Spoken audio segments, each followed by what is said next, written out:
Hey chat. Oh, my mic is working. Sorry, I just gotta... I feel like I'm forgetting something. Maybe I'm not forgetting something. I think I have everything. Where are we? Yeah, we're here. Yeah, we got it. Yeah, we got everything. Okay, my music is a little quiet. Let me turn that up. Let me turn that up just a skosh. No, it's good for you. It's good for you. It's just gotta turn up for me. Alright, what are we doing today? What are we doing today, gamers? Well, gnome turned me irrotational. So, you know. It's a tough world out there. Careful of gnomes. I was so proud of this, by the way. Hello, how's it going? Is it Danny or Danny? Or D-Any? I was so proud of this. This M dot. Oh, it was beautiful. So, oh, we were going back and forth. Everybody's getting this problem wrong. We have to turn this problem in. Oh my gosh, hi Phobos, how's it going? I really want to catch one of your streams. I want to check it out. And Stucky was mentioning you were doing some cool stuff on stream. And I really want to, it keeps slipping my mind. I have to like do a lot of stuff these days. I'm glad you were starting when I got online. Yeah, I'm just starting. I don't know what I want to do yet. But yeah, this was such a W. I was like, oh my god, it's M dot. You pull out an M dot and you get 1 over Q and then it's head loss. 0 to 6, bro, that's crazy. 1000 Year Door Roasty, I noticed, I think you commented on one of my videos, I just play it because I like that. 1000 Year Door is my favorite game, so I'm super hyped for the remake. I don't know if I'll get to play it soon, but I want to finish up this pie group question actually first, I think, because it is not really too tricky. Actually kind of not that hard. Well, it's like a little complicated, but like we get to make some... Let's go through this real quick. All right. So, for a recap, we have this experiment. We're trying to figure out the wall shear stress in a boundary layer. Right, shear stress is just like a sort of like an internal force, right? So like, you know, if you're worried about your wall breaking, you know, you care about the shear stress. And we're trying to do this experiment, and we have 4 different variables, and it's gonna... Oh my god, metal pipe. Exactly. Shear stress in a metal pipe. Very true. Very, very common application. We have these 4 variables, and if we were to vary all these variables, it would take a long time. So we want to try and turn it, in this case, into 3 variables. So we had our little grouping. We checked it out. We think that... in this case, our density is going to create these. It's going to be an inertia dominated flow. That's a pipe of metal, exactly. We have an inertia dominated flow. We've got this x, which is the leading edge. I think it's like this distance actually, x. Don't quote me on that. I'll look it up in the book after. And then our velocity of our fluid. And so we came up with these pi groups. And now we gotta actually make the pi groups, which we're gonna do actually sort of easily, ironically.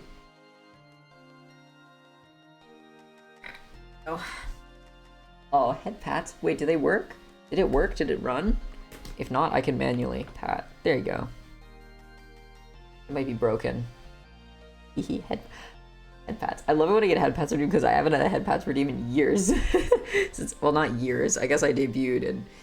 Double pat. Oh wait, was that a double pat? Damn. Okay, so the way that we set these up is we want to actually make these dimensionless groups. Scammed? Oh, it's double? Oh, no. I gave you an extra one. God damn. So we want to make these dimensionless numbers, right? That's what we're trying to kind of move toward, and, you know, obviously these aren't dimensionless numbers. So we're going to multiply them all together. So we're going to say that we have this tau, and that's going to be the first power, and we're going to multiply it by velocity to some power, and then our leading edge to some power, and then this dude, what is it called? Density to some power. And we want to try and figure out what these exponents are, because then we can make our dimensionless group.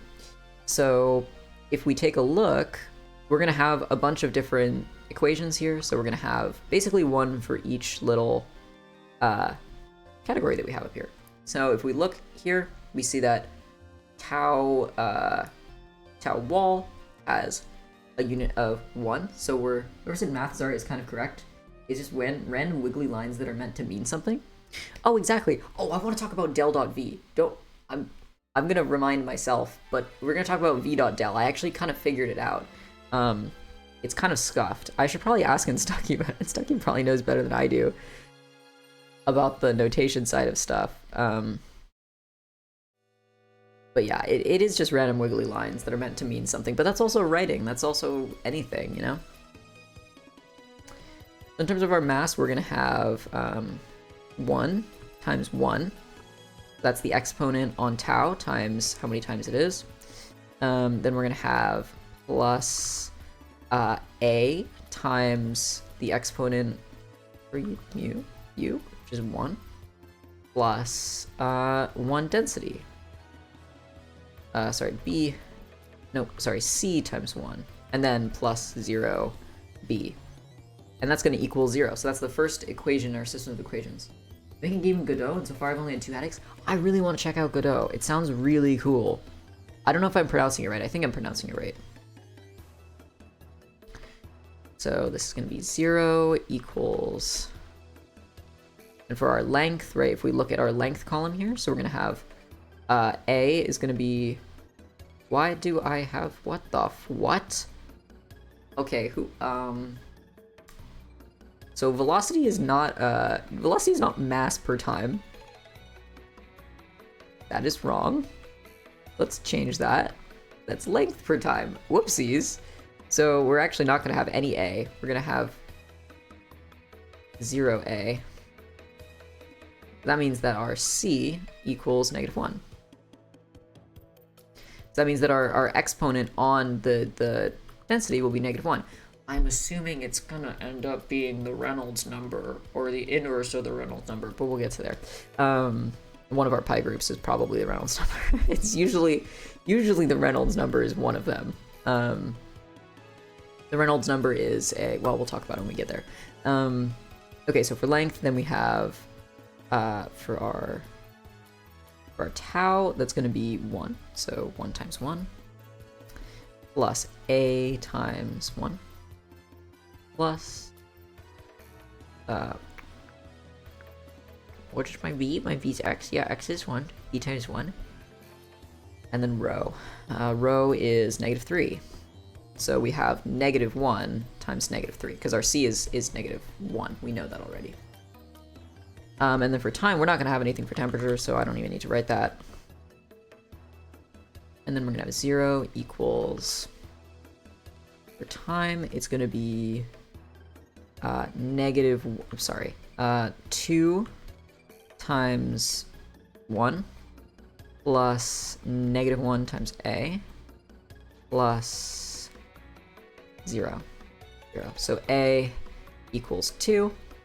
And then if we plug that into this, then we say A, so 2 plus B equals 2 plus B plus 3 equals 0. B equals 5. Okay, never mind actually. It's not gonna be the Reynolds number. So then when we write this dimensionless group, we're gonna write it as this. We're gonna write it as tau W1, which is whatever. And then our exponent on the velocity is gonna be squared. And then our x is gonna be 5. And then over density. Just like that. And so that's our first pi group. Just like that. And so the interesting thing is then when we graph stuff, if we graph against the pi groups, then we can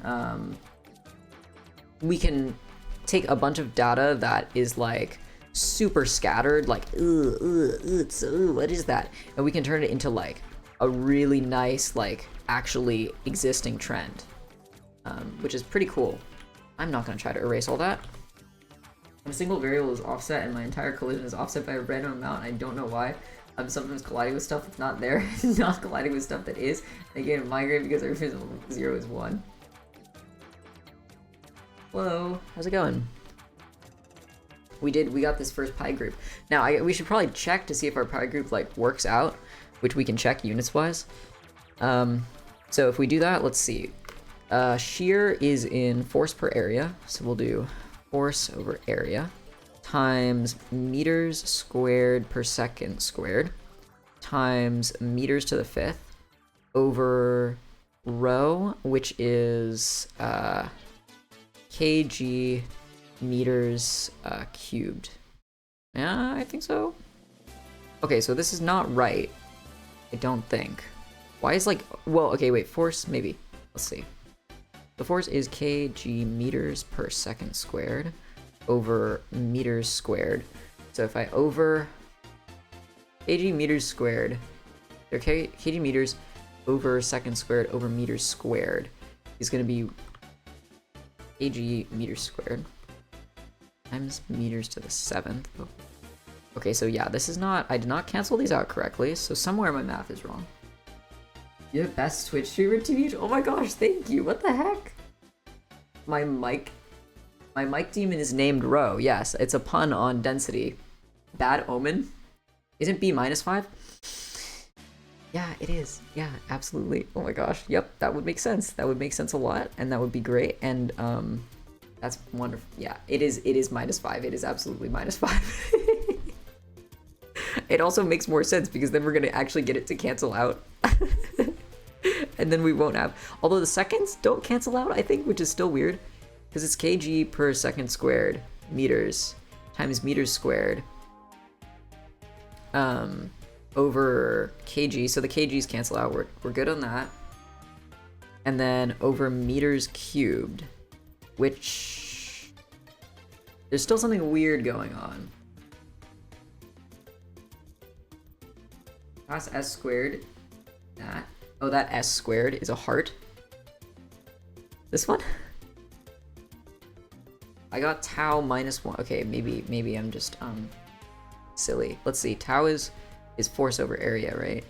So that should be kg meters per second squared over meters squared equals kg. Yeah, it should be meters second squared, like that. So I don't know why I didn't write either of those negative.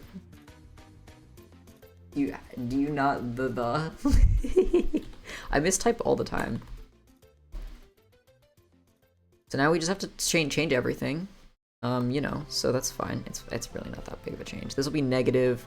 That means B is -1, which makes a lot more sense. Let's see, does this change A? Oh, it changes A as well, sorry. So this would be -1. Oh, no, it doesn't. Wait, yes, it does. A is... This is 2. A is -1 as well. Can I add two numbers together? Okay, 2. -2 minus A equals 0. A equals -2, not -1. There's a major discrepancy between what I'm thinking and what I'm typing. I'm very particular about words and everything, actually. That's just me, though. Where did I put A in? What am I doing? I didn't even put A in here. I don't know what I'm doing, gamers. I'm not doing algebra today. Okay, 0 equals -1 minus 2 plus B plus 3.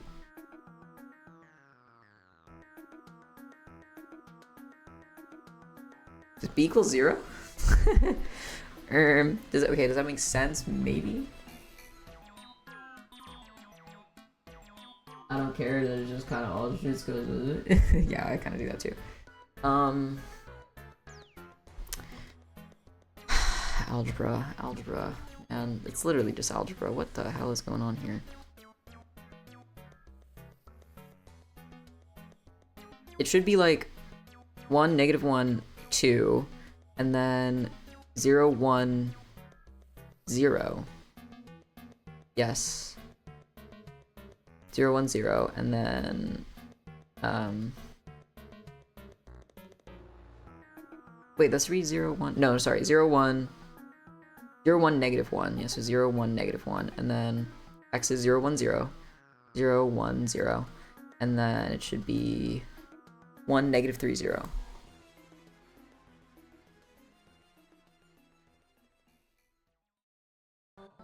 Oh, did I not do...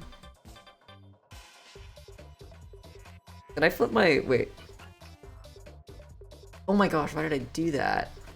Why did I write it like this? Okay, we're gonna rewrite this. You know what? We're just gonna get rid of all of this and we're gonna pretend that didn't happen. And we're gonna write it as a matrix because I feel like this is just gonna be easier. We're gonna say tau is gonna go first, so it's gonna be 1, -1, -2. And then it's gonna go 0, 1, -1. And then x, 0, 1, 0. And then, what's the last one? Density? 1, -3, 0. We just need to row reduce that. That's all we need to do. We need a cinder block redeem? Like a cinder block falling on the ground, or a cinder block falling on my head, or like, what's up? So this is A. I don't know if this is right. It should be not that. It should be like this, I think. I don't know if that's right, but it's gonna be like that. Because our tau is like our known thing. Falling on the U. So we have A equals 1. And then if A equals 1 and C equals 1,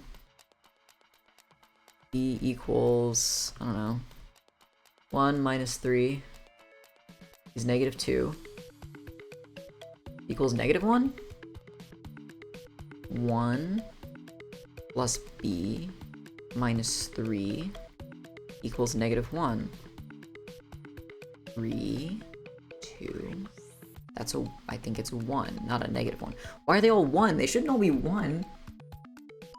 Can I explain what I'm doing? Yeah, I can explain what I'm doing. Okay, so what we're doing is this. I'm gonna move this out of the way. I did explain a little earlier, but we'll explain it again. Okay, so what we're trying to do is we're trying to find the exponents for these groups here, or these variables here, so that we can make this number, when we multiply them all together, dimensionless. And so the way that we do that is we say that we need, in the mass, right, all the exponents have to end up equaling 0. That's how we make it dimensionless. That means we don't have any mass. So if we look at our mass column here, that means we have to say that, you know, the mass of this, the mass exponent of this, plus A, we don't know what the mass exponent is, times 0, there's 0 mass in our velocity, plus B times 0, there's 0 mass in our whatchamacallit, our X, plus 1 C. We have 1 mass in our density. So that means that, and we know the exponent of this, we arbitrarily set the exponent of tau, or like the variable that we're trying to solve for, equal to 1. So in this case, we're going to say that C equals -1.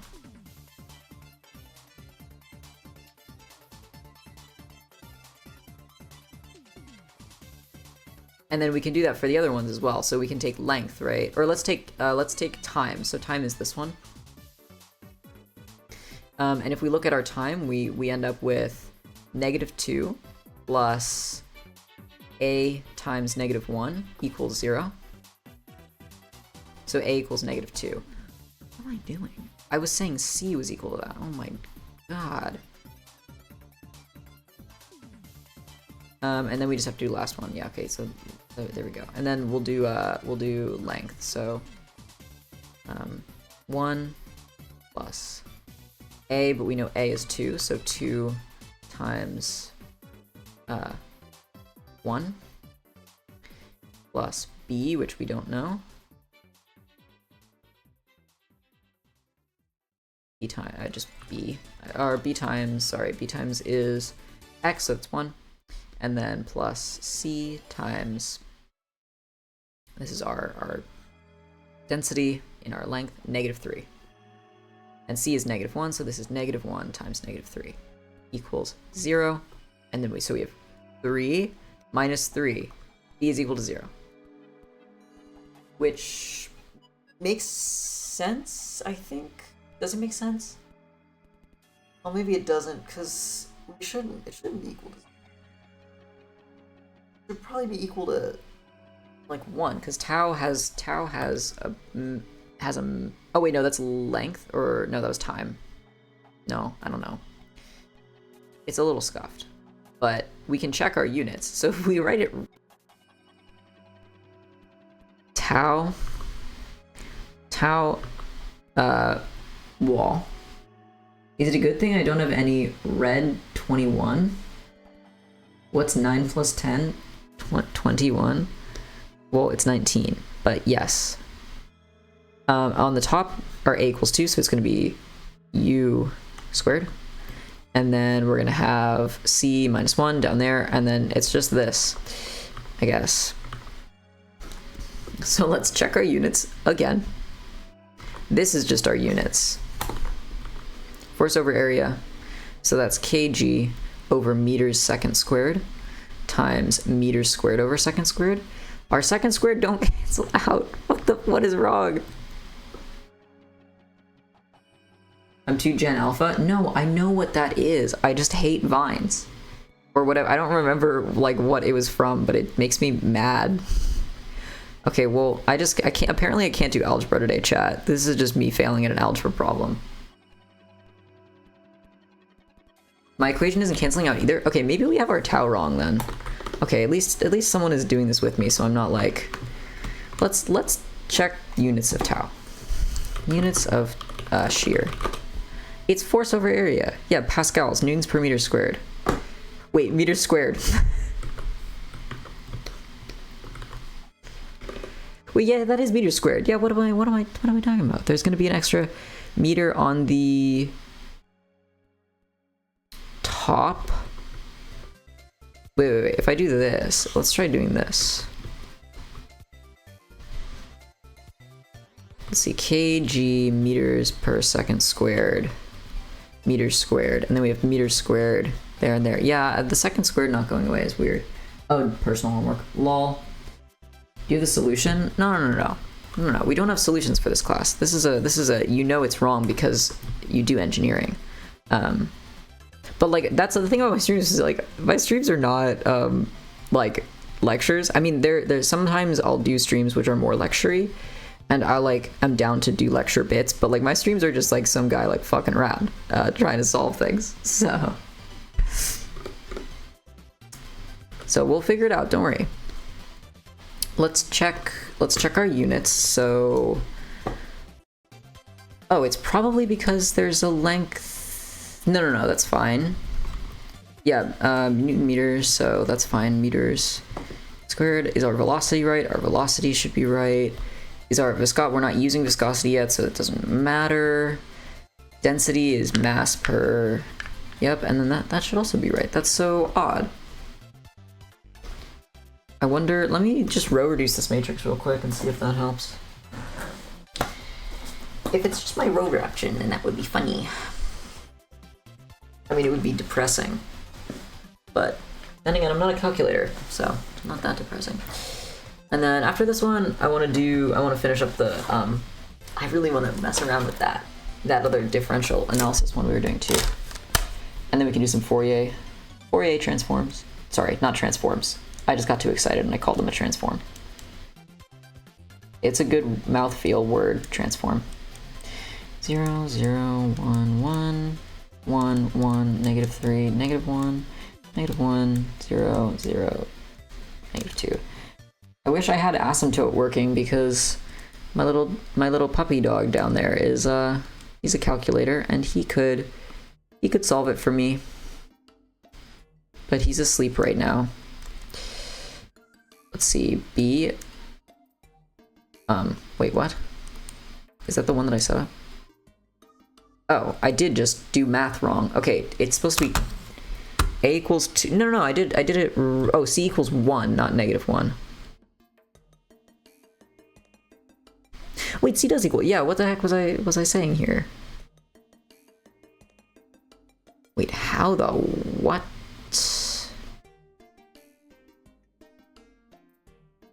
Oh, no.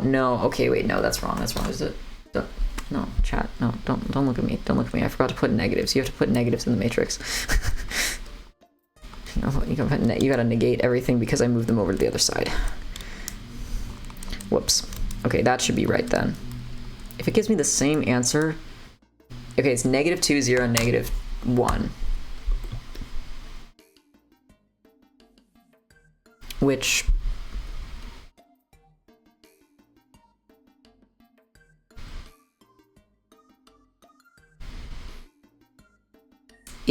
that's not right either, though. Wait a second, what is happening? Why can't I linear algebra today? A is gonna equal... Oh my god. Yeah, A does equal -2. Jesus. Okay, sorry. Guys, it's been a bit. It's been a hot sec right now. Jeez. Okay, A equals -2, B equals 0, C equals -1. It's always good to, you know, make sure that you're doing your computations right. So that means we would have tau, the shear at the wall, times nothing on the top, and this would be over. This is good. This is probably dynamic viscosity. U squared rho. Yes, that's dynamic viscosity. That makes sense. Okay. And let's check the units. Sorry, this is the pi group one. If we check our units, this is going to be force over, so kg per meter second squared times kg divided by kg per meters cubed, and this is meters squared. Seconds squared, seconds cancel out, kg cancels out, meters cancel out. We have no dimensions. We're good. We're golden. Okay, good. And then this term is, so if we were to write this out, well, we'll write the thing as a thing, but this number 1 over rho u squared is our sort of constant that we want, and this is you're good at fractions. Oh. It's just like, if it's on the bottom, you can cancel them out. This is our dimensionless number, and this actually is representative of, well, it's 1 over, so it means that tau is inversely proportional to the dynamic viscosity, but this is the dynamic, sorry, not dynamic viscosity, dynamic pressure. Jesus Christ. So that means that as the fluid is moving faster, there's going to be more shear, which kind of makes sense. If we know anything about our shear of fluids, because as tau is proportional to tau x is equal to mu dy dx, or du dy, sorry, literally the opposite of that. And so if this gets faster, right, our fluid top would be moving faster, the bottom of our fluid is moving slower. That means that there's a higher dynamic pressure because our velocity is increasing, and then that means our shear would increase. So that makes sense. It's good. Okay, we got to do the other one now. I'm going to just say, we're going to say this, and I'm not going to say this. I'm just going to move some stuff around real quick. Sorry, gamers. I have to turn in work at some point. We're gonna matrix it up. I mean, I gotta be able to do it by hand, but you know, it's a homework. It's the Wild West out here. There we go. So clean, so nice. All right, now we're gonna do our other one. So we have one group. Now we gotta do our other group. So mu, x, rho, and viscosity. Probably going to be the Reynolds number. One of them is usually the Reynolds number. Okay, so now we're going to do our same little table here. So I'll do tau at the end. Our first column is going to be it's going to be the same. It's going to be 0, 1, -1. And then we're still going to have 0, 1, 0. Oh wait, we're actually going to, yeah, this is going to be the same for everything we do because these are our repeating variables.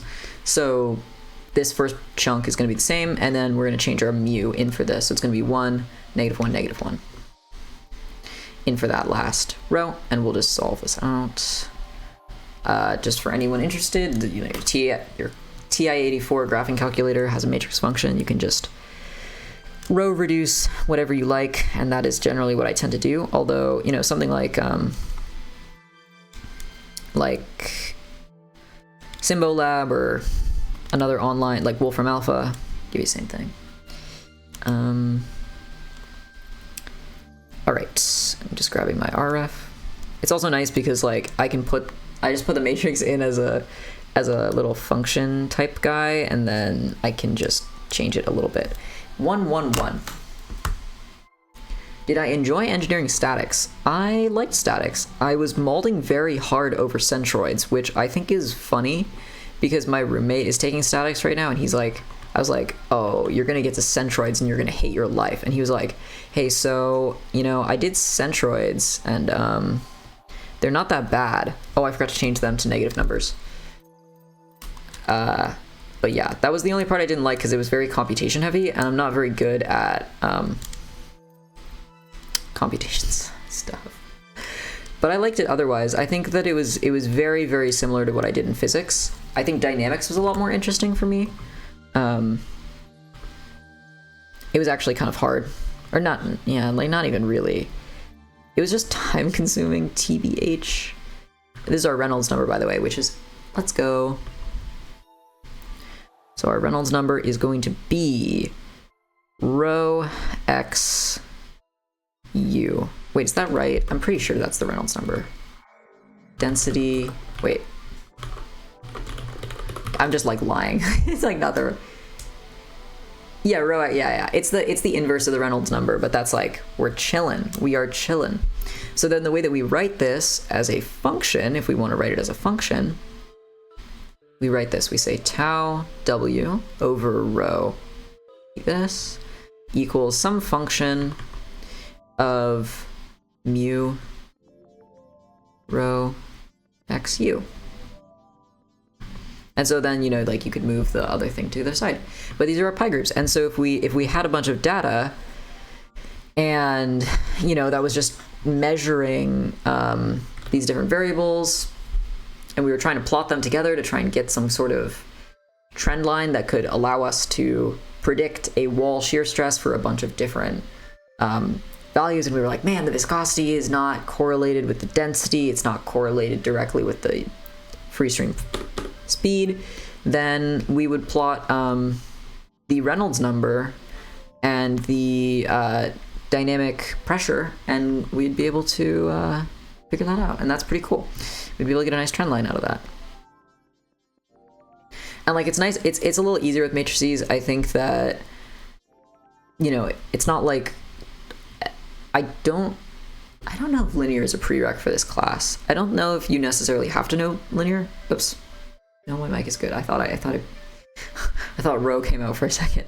But no, yeah, it's chill. Oh, we did this one. This one seems like it was way too easy, so I might have to. Oh, VDEL. Let me teach you guys something, or not teach you. Let me go take you on a journey. So this is the bane of my existence right now. Right, okay, we know what this is. This is defined. This is the gradient, or not necessarily the gradient, but it's a vector form of the gradient. So it's d, you know, x1 over, or dv1 over x1 dx1, and then dv2 over dx2, etc. What program am I using? I'm using Clip Studio Paint. I'm an artist, so it, you know, makes sense for me. There's a lot of different brushes I can use, which is kind of fun. I don't really use any other ones. Wait, why is this? It's lagging. Please don't lag and crash and delete all my. Okay, it was just that. It doesn't like this brush. There's a lot of fun brushes. This one I like a lot. This is like my painting brush. What else do I have that's funny? I can, oh wait, I can do, wait. I can do, bloodstains. That's a good brush. You know, I can do roses. Cherries, cherry blossoms, you know, that kind of stuff. Yeah, I just think it's funny. I like it because, you know, it's raster, so I can use a lot of different textured stuff, and I like textures and I like colors and stuff. So yeah, we know what this is, but like one of the things that I was thinking about was I was like, why can't, because so this turns out to be, if we do del.v, not v.del, this is like dv1 over dx1 plus d, well, and like this is a gradient form, but like it could be vector form, whatever. That's kind of beyond the scope of what I want to, well, no, it is exactly the scope of what I want to talk about, but this one is equal to the first component, so v1 times dv1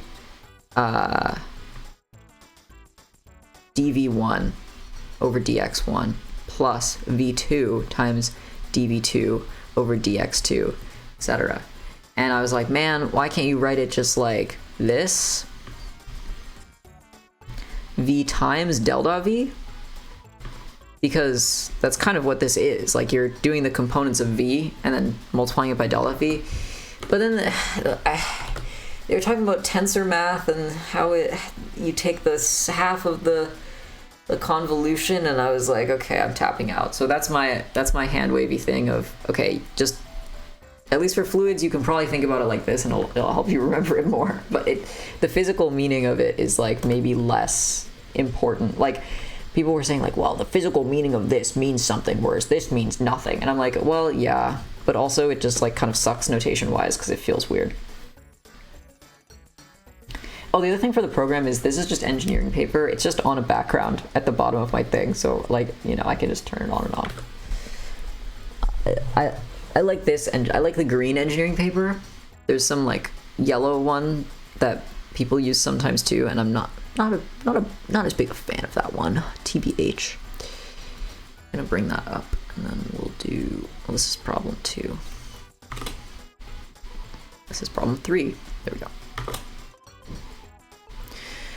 All right, so I do wanna get into this funny little circular pipe flow problem. It's probably gonna be a little tricky, is the thing. It's probably gonna be a little tricky, a little hard core, but all right, so we did the conservation of mass, and that's good. Oh yeah, we have to do everything in cylindrical coordinates. I forgot about that. Let's see. So it says using continuity. Oh, I scrolled down too far. Let me scroll it for you guys a little bit. Using continuity and the Navier Stokes equation in cylindrical coordinates, derive the expression for this velocity field provided.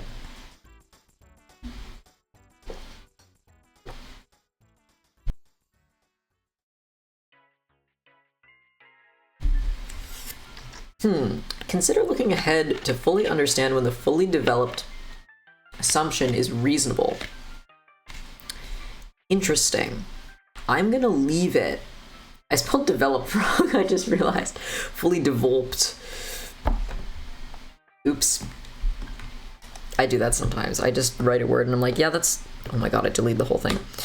That's like the word, and then it's not the word. Developed. So where did we get to? Oh, we didn't even get to the Navier Stokes equation. But so we got drVr.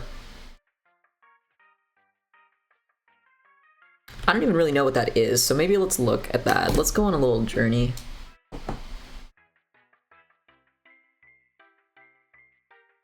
I'm so excited to do Fourier stuff. It's so cool. I like it a lot. It's really sick. Okay, let's find this.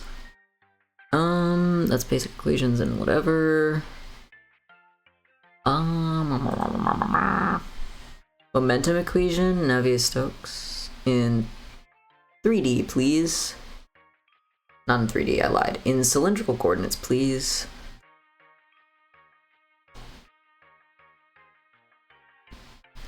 Ooh, analysis of laminar viscometric flow between coaxial cylinders. 4A? Oh, I'm saying Fourier, which is he is a mathematician. Fourier. And he has series, which are combinations of sines and cosines that can be used to create functions. So plus bn, they're flipped, but it really doesn't matter that much. So like if you have a repeating function, like let's say you want to do signal analysis, or you're trying to do music processing stuff, and you want to create a sort of sawtooth function, like maybe something like this, and you want to just repeat that, like meep, meep, meep, meep, maybe like meep, meep, meep, like meep, meep, meep, you know, like that. Then you can use sines and cosines to create this, and you can turn this function, because this is kind of discontinuous, because like a function can't really have these lines here, but you can use sines and cosines to turn it into a continuous function. And you can also use that to solve differential equations. Like, we haven't done it, so I probably won't do anything with it, but like the heat equation. So if you have like a metal bar that exists and you're trying to figure out the development of the heat transfer from the pipe depending on the heating conditions, then you can also use those to figure that out, which is pretty cool. But that one is like a lot less intuitive about like why we can use sines and cosines to do that, whereas like the other one is like sines and cosines are repeating, they're like periodic functions, so it kind of makes sense that we might be able to make periodic stuff happen with those periodic functions. All right, let's see. Okay. Oh my god.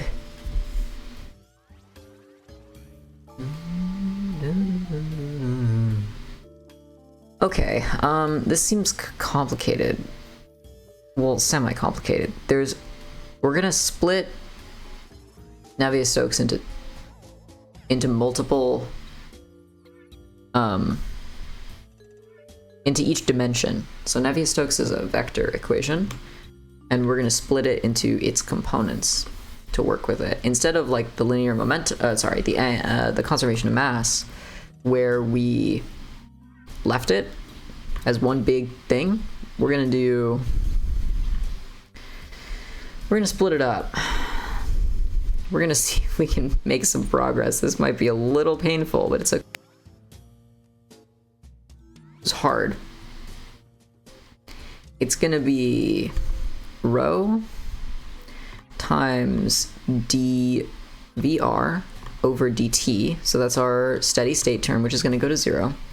This is VR dVR over dr, plus this is that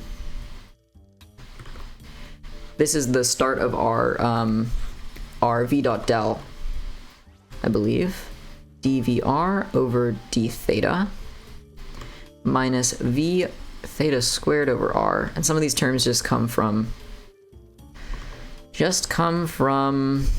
the mathematical proof. And then that equals rho gr minus dp dr plus viscosity. Oh my god, keep going.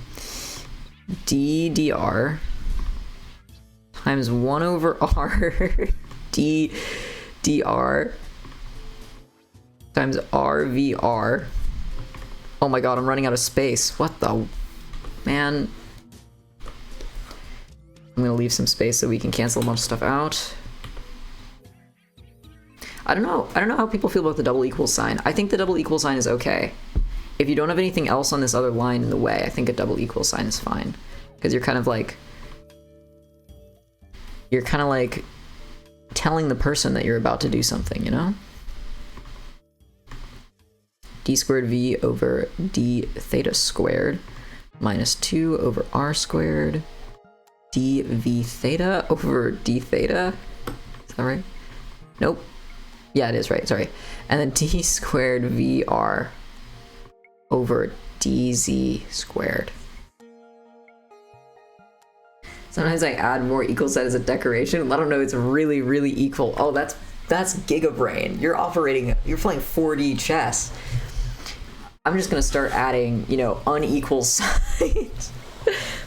That was, I remember very vividly, like, a point where in, I think it was my 7th grade math class, there was one person who, instead of writing an equal sign, she like wrote an arrow, and my teacher was like, yes, good thing you didn't write an equal sign, because although it's the next step in that process, those aren't equal. And I was like, whoa.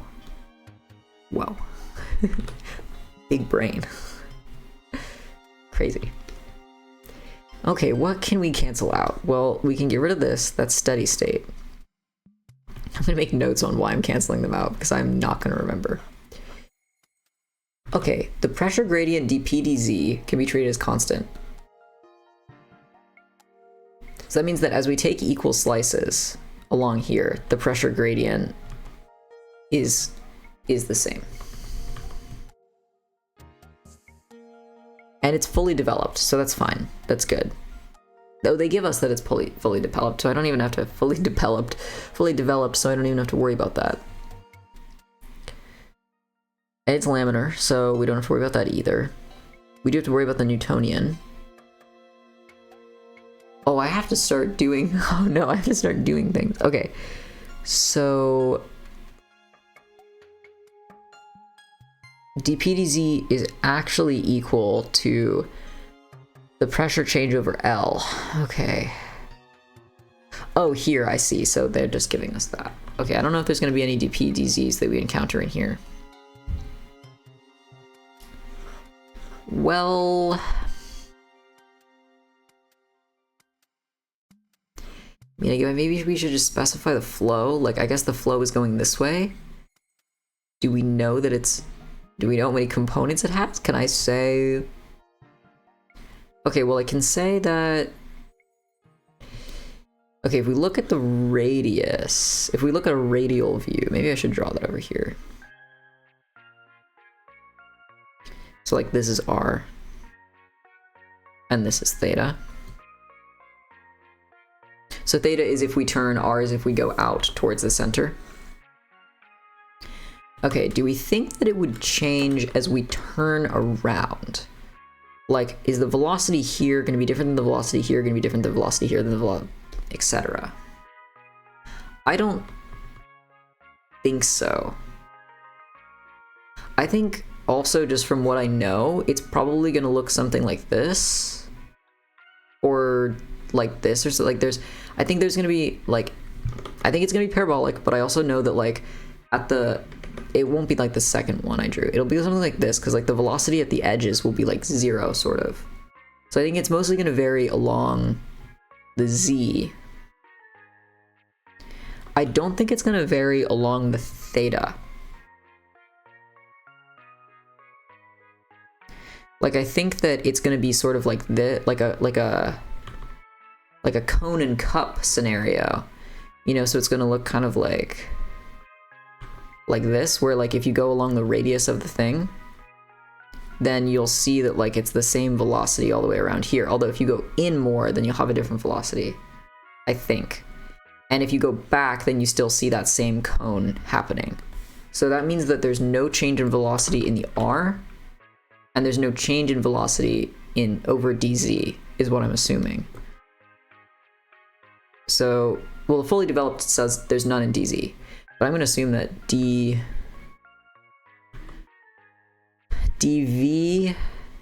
d theta equals 0. I guess. Maybe? I don't know. We're going to see. So dvr over d theta. I mean, okay, that's the other question, is like, is it all straight or not?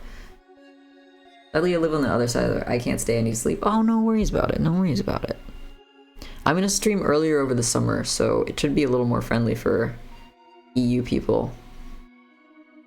But thank you for coming by. It means a lot.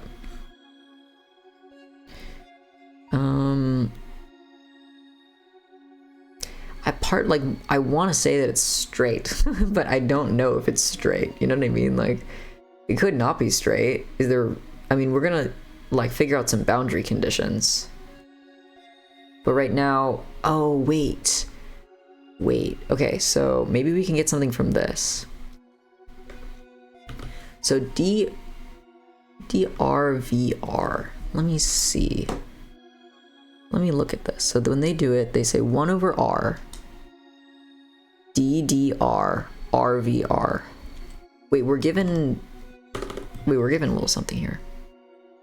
Wait, the velocity profile is given by the expression. So it's UZ changes with R. Okay.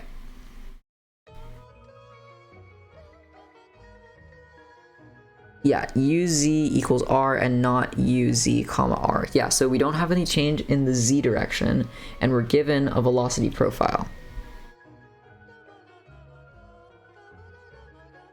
Wait, what are we trying to find? Please do the following. Derive the expression for... Oh, okay, we're not given... Sorry, we're not given it. We can check our work with that, though.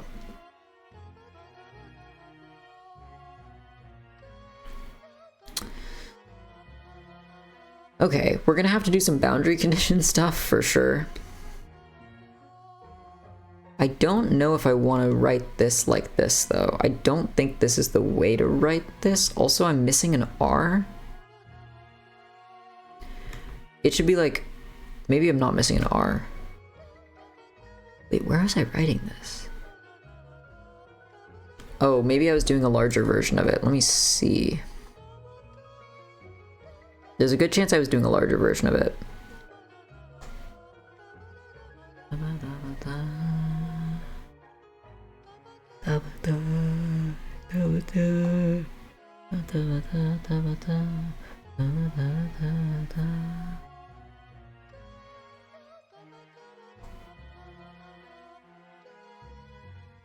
Sorry, this is going to be a little bit more of a slow little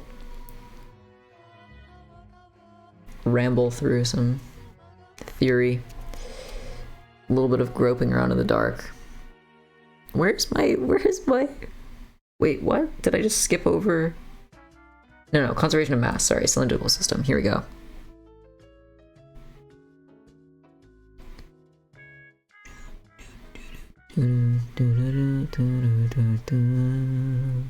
Oh, they divided by R. I guess I don't have to divide by R. I don't think they divide by R in the other one. Or maybe I didn't. Oh, I didn't divide by R. And they do divide. whatever. Okay, yeah, we cancel out that. So, yeah, dz, the velocity of z does not vary in the z direction. We know that. Okay, good. It's weird that it says uz. I'm not gonna lie, because u is like the excavated, but sure. Okay, so the change in theta, I guess. Do we have a change in theta over theta? I don't think so. I don't know though. I can't say like for sure these or not. We definitely have a change in VR. Like drVR. But like, what the heck? Wait, drVR over dr. I feel like there's some math that I like am not grokking correctly that like I can do with this notation that I can get rid of some stuff. Let's see, so they have... Let's pop over to the beautiful full screen content window. That's... It is not what I meant to show. This is what I meant to show. We're gonna look at this. So this is the analysis of laminar viscometric flow between coaxial cylinders. So and your gap. The inner cylinder is stationary and the other one rotates at constant speed. So theirs is like there's an angular sort of thing, like, you know, there's looks the same to me. Yeah, Coin Man, exactly the same.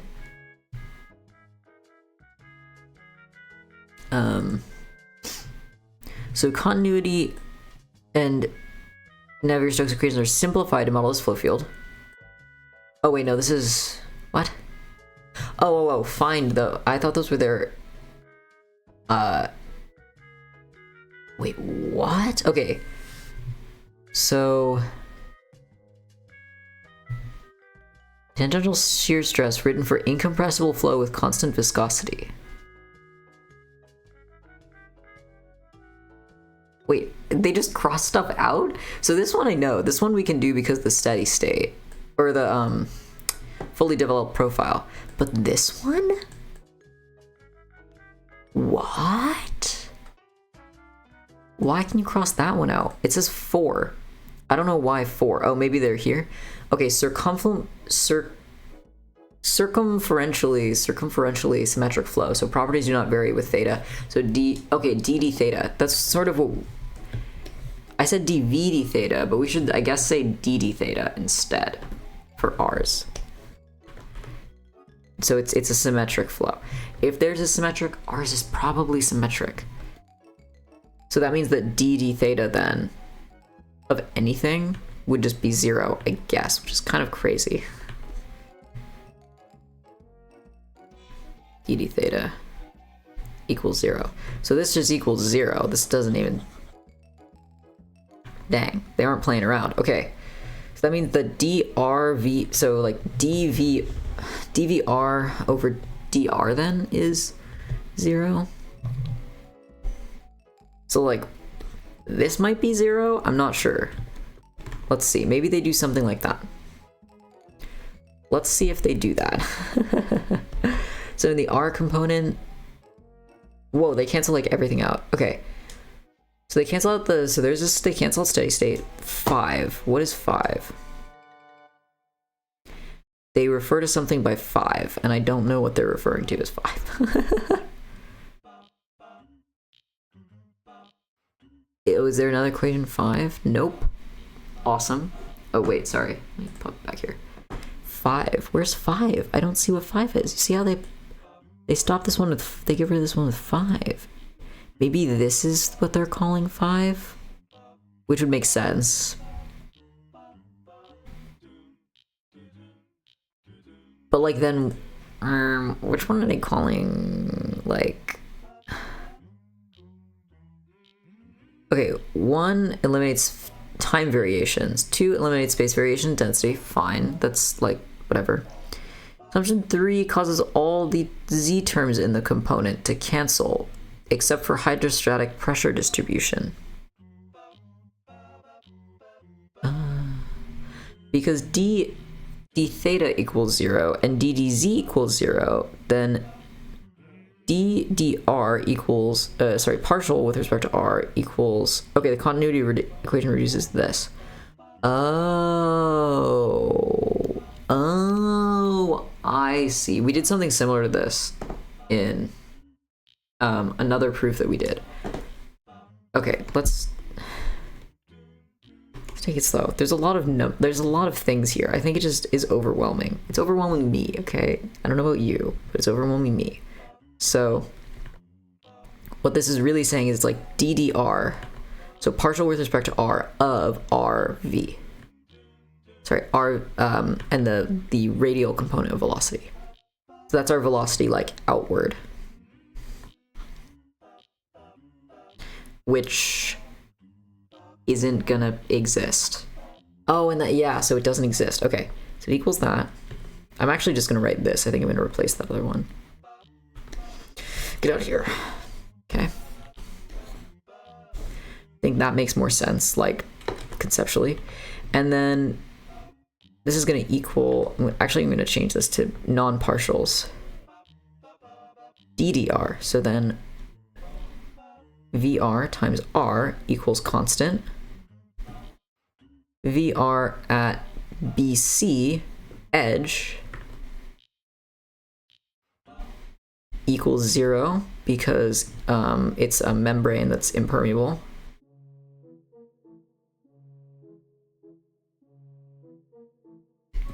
So VR equals 0 everywhere. Cool. Okay, that's giving us something. 0, 0, 0. That's good. Where's the 0? That's not VR. Maybe it's VR. That's 0. That's a d theta. So this is, okay, I'm gonna say VR equals 0. VR equals 0. VR equals 0, VR equals 0, VR equals 0. Okay, we're getting somewhere. Term goes away. This one is not. I don't know what this one is. This one is... This is also only the R component. We got a long way to go. Oh, that's a VR. Oh yeah, baby. VR equals 0. Also, I think d theta, right, is 0. Alright, that might be all we can cancel out. I don't know. I don't think we can say anything about the pressure in the radial direction. Which... Maybe we can. We could maybe say that it's just like the same radially, but like I don't want to do that. Because I think they said pressure in the Z is different, but we'll rewrite this first. So then we have rho minus rho v theta squared over r equals rho g r. Okay, is G in the R direction? G is in the R direction. It's all in the R direction.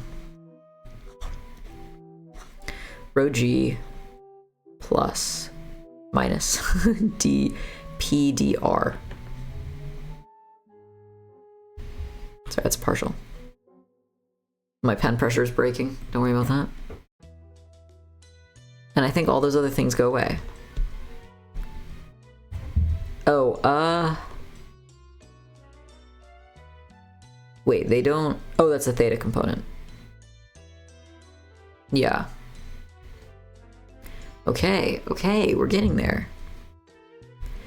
I don't really want to examine the theta component. I don't know if there's anything interesting in the theta component. I think it's just 0. Oh, it's not 0. But it's kind of... There's some zeros. Oh my gosh, I've been streaming an hour? What the heck?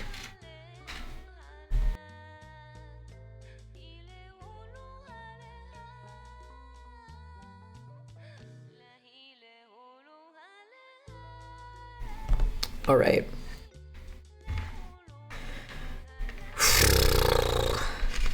Sorry, horse noise. Okay, what changes? Do I just sub all of the...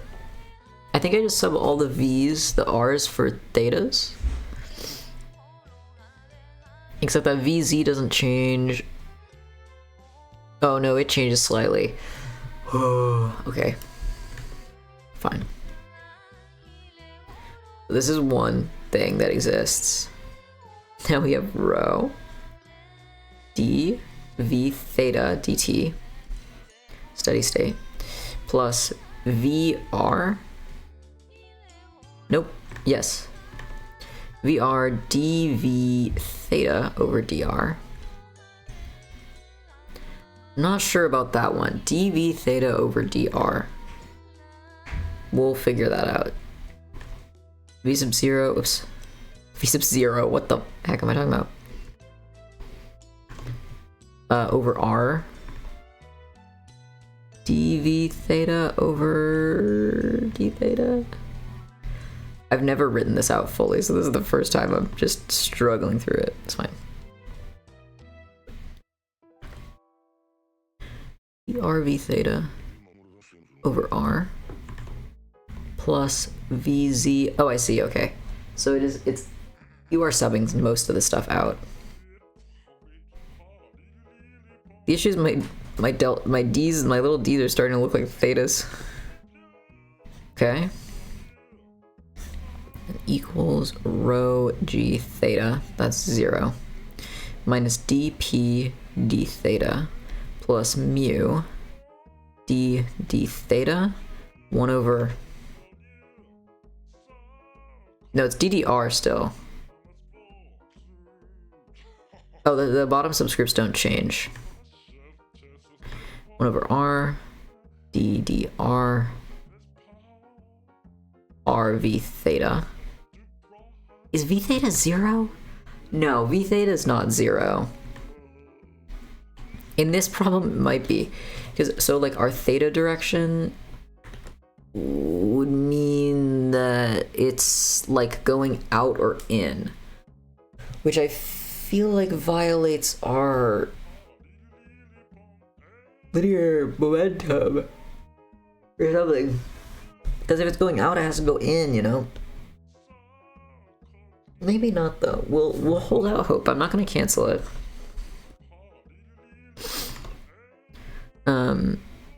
That and then plus 1 over r squared dvr v theta.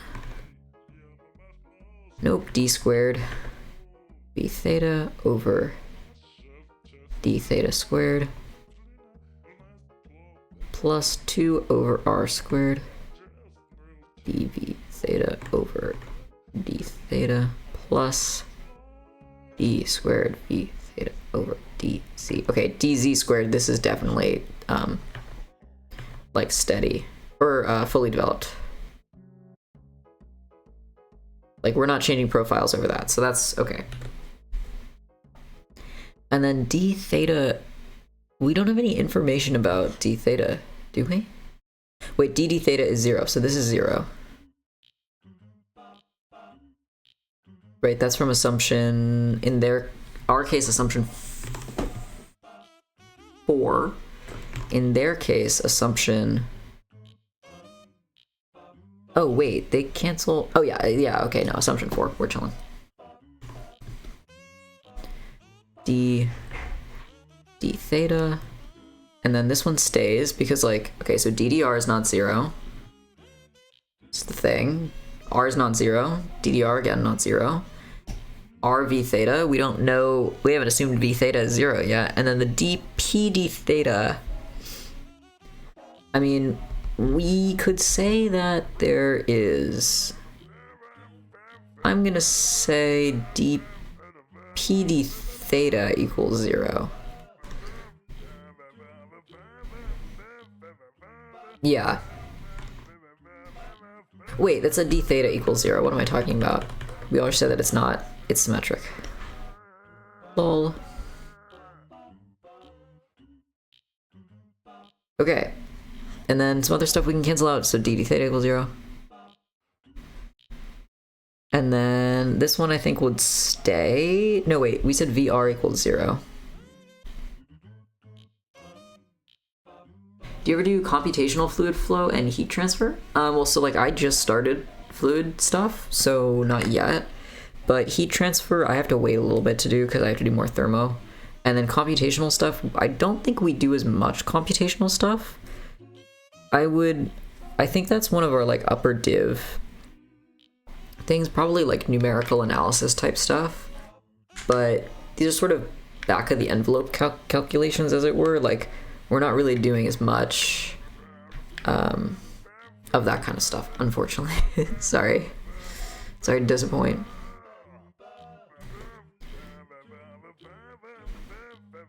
ddz equals 0.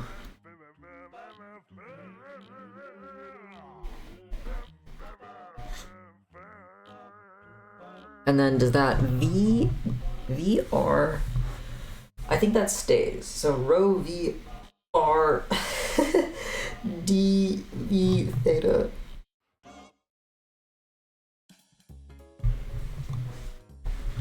dv theta over dr. I was curious about a textbook for the kind of numerical analysis for that kind of stuff.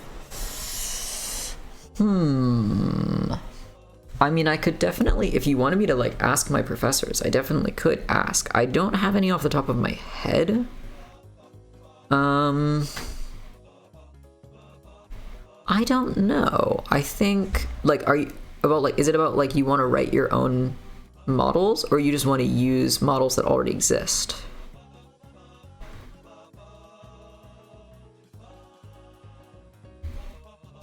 Because I think that's a little different if it's 1 over r. That would not that just be that? I'm curious about what's good. Yeah, I can definitely like ask if you're interested in asking. In me asking. You wanna write your own models. Let me see. I don't have any off the top of my head. Understanding the derivation of the numerical analysis of fluid flow.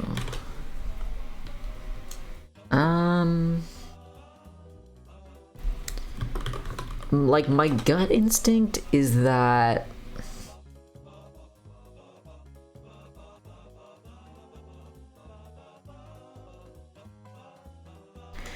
I feel like it would be something that like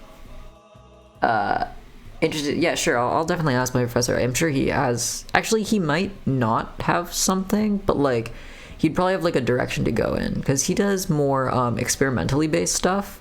Like he does sort of researchy things, so less so computational models, I think. Maybe. I don't know. I mean, like, I kind of know. He's like, oh yeah, as a graduate student, I blah, blah, blah. I'm like, okay, you're not a graduate student now, though. Like, what are you doing?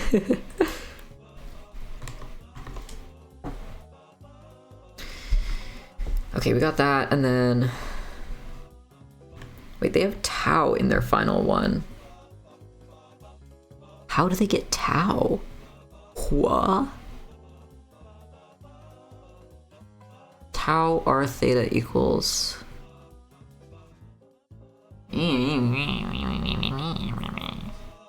Maybe they don't. I think tau is maybe another equation. I mean, dz is going to be fairly... like... I don't want to say... trivial. Continued. Problem 3. I like this stuff. I really want to get better at like proof kind of stuff. Thanks. Yeah, of course. It's gonna be. I actually might email him about something else, because I was gonna email him about the linearity, because it was so interesting. He was like, "Oh, to find a dimensional group, like, because what we're doing when we're solving for like dimensionless groups or pi groups, like, you're solving a matrix, and that matrix has to have a solution, which means that like there has to be a linear combination of the, you know, the vectors that like exist to make your solution. And you know, when we're solving, like, to see if there are, to see how many dimensional groups we can have, or how many repeating variables we can have, we do like the rank of certain matrices to figure out that. And I was like, I bet there's like some deeper connection here to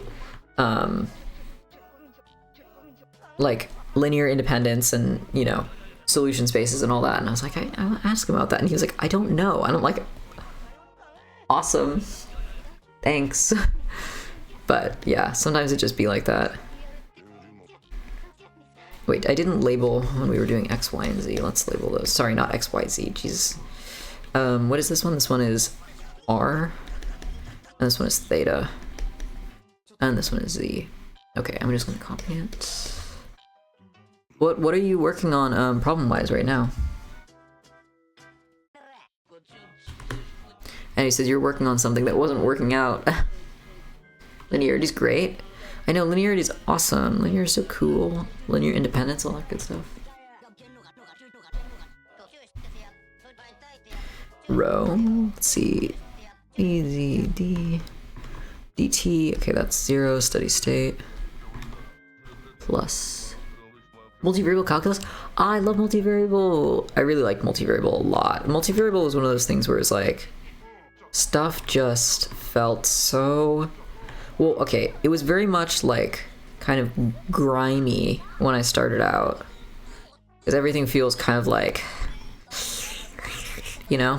But like, once you get into it, it just feels like the sleekest car you could ever drive. Like, it's so reactive. So 15 years since I've seen Slash use it. Oh yeah, it's hard because I think like the time when I actually got like good at doing integrals was not like when I did calculus at all, but like when I did physics with those integrals, you know? And that's, I really dislike, at least in my school, that like they make people wait so long to use all the differential stuff, because they want people to be able to like obviously be starting on, you know, kind of statics and dynamics and stuff, but it just turns into like a big mess, because then you don't use anything, and then you're like, man, I don't remember this stuff. I did this like 3 years ago, 2 years ago. Especially if you're, you know, kind of ahead of a track or something. Are you using it for your job or just like a Also, what part of multivariable are you doing right now, if I may inquire? I really like partials and all that stuff. I think that's the coolest kind of stuff.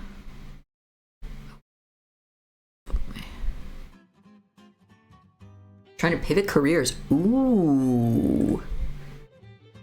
From software engineer to awesome software engineer. Wait, that's awesome. Yeah, that's awesome. No, math is great for that. I feel like that's how you level up. And honestly, knowing more math is like you're leveling up in any career.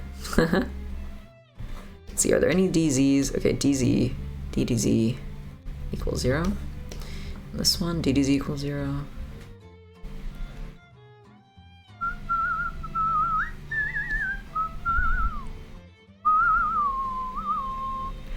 D theta equals 0. Get this guy out of here. Get this guy out of here. Moderators, get this guy out of here. Don't want any DD thetas. I almost went into software, and then I was like, I don't want to do optimization. And then I started learning engineering here, and I was like, wow, engineering is just that, but worse. I should. Catching up on multivariable. I'm about to get into the actual 3D stuff now. Oh, I was not as good at the. Well, I was like okay, because I was a like I'm a little artist, so it was easier for me to draw the stuff that I was thinking about, but I still have some trouble. Like, I can describe like relationships between stuff better than I can actually graph them, because like there's this one time where I was like, yeah, the slope like gets bigger and then it gets smaller, and then like, you know, and I drew it like this, and it was supposed to be like this, and I was like, yeah, I mean, I said this one, but I just drew this one, you know. And that was very much like multivariable for me. Let's see, DZ. Well, there's definitely stuff in the Z direction, so I'm not gonna say that that's 0. And it could change. I guess it could change radially, but like maybe it's not. I don't know. I'm gonna leave it though. And then over here we still have a sort of similar case, but I think we can maybe combine. No, that's gonna be second derivative. Better just draw it linear next. Every line is linear. It's all, babe. It's all directly proportional, baby. It's so funny. So many things are linear though. They're just there and they're linear, and you're like, whoa, okay, cool, I guess. Equals. Okay. Now I have to solve some vectors stuff. I love that. 1 over r. D squared? I don't know if I can say D squared V2 over dr squared. I think I can say that. Oh, wait, the r's cancel out. I lied. Goes away. I don't know why the r's wouldn't cancel out. Maybe they don't. Maybe the rate. I don't know. Oh, they get rid of dr. Wait, why do they do that? Because of 3. Okay, well, one of these has VR in it. This one has VR in it, so this is going to 0. VR equals 0. Should have caught that. But why is this one going to 0? 3? Oh, wait. Oh, their GZ component doesn't go to 0. I don't know. The VR definitely goes to 0. But I don't know if does our Z change in the R direction? It kind of does change in the R direction, I think, for us. Like, that's kind of its whole deal, is it changes in the R direction. And it's in the Z, so. I think. I don't know, man. I'm trying. Okay, but it is going to be like, so that means that D squared V2 over dr squared equals 0. So then sorry, not V2, VZ. So VZ equals, wait, we can get somewhere with this. So dVZ over dr equals like a constant. So then VZ equals C1x plus C2. Oh. And then I guess we know that at, well, not x, it would be r. So at r equals r, VZ equals 0. that'd be 0 equals C1R plus C2. Uh-oh, that's not really useful. I need 2 boundary conditions, don't I? Yeah. Well... well,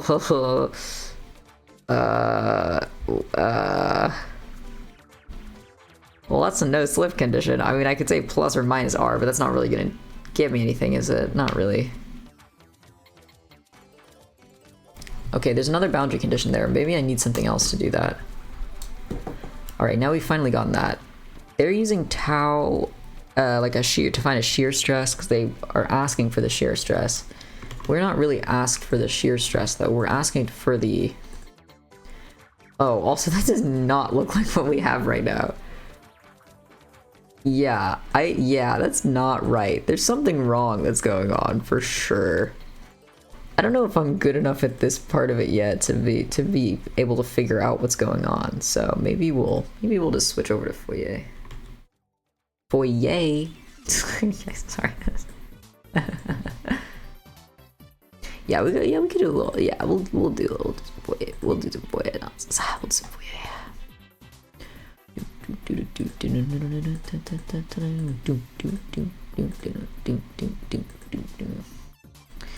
Okay, let's see. Week 8. That is what it is. I don't know what our first what our first question is. I haven't even looked at it. Maybe our first time chat. So it's a bad grade there. Another bad grade there. I love seeing bad grades just in my pile of piles. All right. Okay, number 1. Find the Fourier series of this function.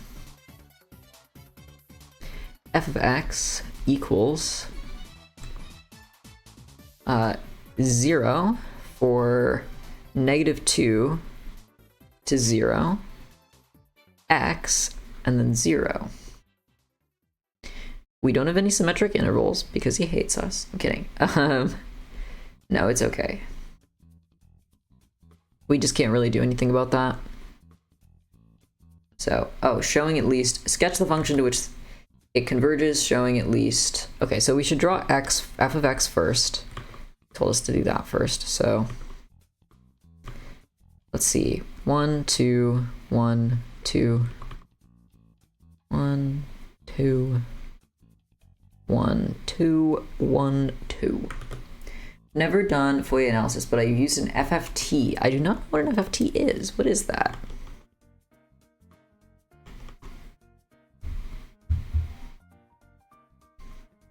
I really like Fourier analysis. I think it's cool. So we have 0, and then we have x, and then we have 0. And let me do the proper open-closed stuff here, like that. So we want that to repeat forever. Which, great, sure. It's not going to look exactly like that. It's going to look like that, the Fourier series. The discrete computational version. Oh, fast Fourier transformation. Ooh. Exciting. I've already forgotten what these are. Okay. So a sub 0 is 1 over L from -L to L. So, okay. Yeah, this is right. We're getting there. Oh god, sorry, I gotta sit on my butt. That's what you do with a butt. You sit on it. Okay. L to L, f of x, dx. And in our case, we have...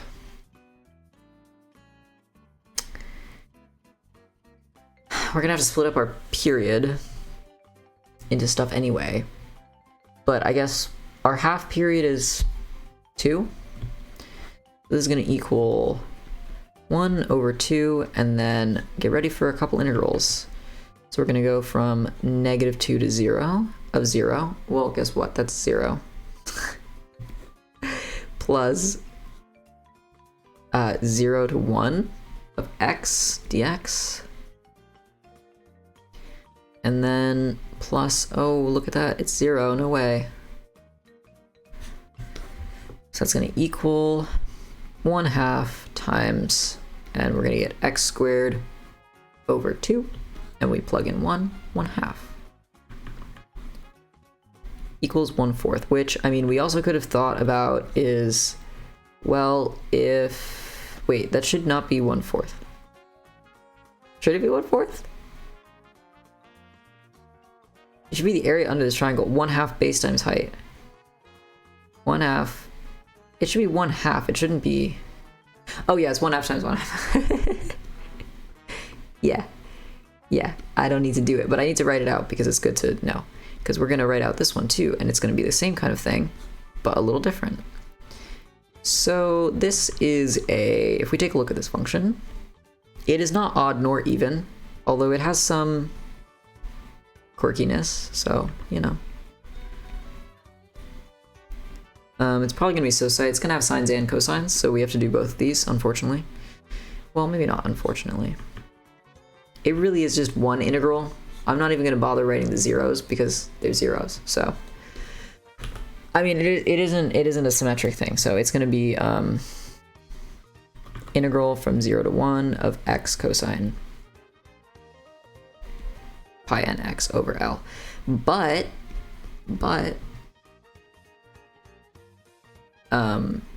x is an even function. Damn it, x is an even function. It's gonna be an even function. We have to do the integral. Okay, integration by parts. By parts. Put that over here. So we have x, 1, 0, cos, sine, cos, and then this will be positive and this will be negative. Positive, negative, positive. Positive, negative, positive. That's really all I need to do that. So then we'll have 1/2 times x sine n pi x over L, 1 over, so n pi x over L. Wait, no, L over n pi x? Wait. If we integrate, it's 1 over n pi. L over n pi. 2 over n pi. I'm plugging in L. Yeah, it's a little painful. Okay, and then plus cosine n pi x over 2, and then I guess 4 over n pi squared? Yeah. From 0 to 1. 1/2. When we have 1, we get sine of n pi over 2, which, okay, pi over 2 is, sine equals 1, so this will be 2, it'll alternate, so -1 to the n, 2 over n pi. And then cosine of n pi over 2 is going to be 0. And then if we have 0, there's no sines, but for cosine, we'll have cosine of 0, which is 1. So 4 over, well, -1 to the n. 4 over n pi squared. And that is our an term. Yes, okay, it's asking for the right time. I want to make sure I'm not doing like extra work. So then 1 over L, and we just have to do that for the sines. And, you know, easy peasy. Just a little integrals. It's okay, we do by parts. We know how to do it. I have a midterm on this stuff, which is kind of crazy because, like, it's almost the end of the year. Still having a midterm? What the heck? Kind of cringe. Kidding, it's not that bad. X sine 1, 0, cos sine, and then cos to get sine negative, and that needs to be negative, so positive, negative. 1/2.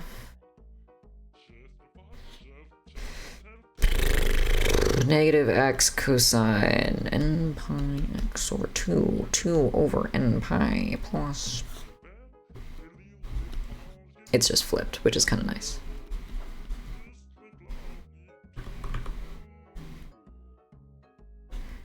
It's also nice that it's the exact same thing, but it kind of turns out to be that way most of the time.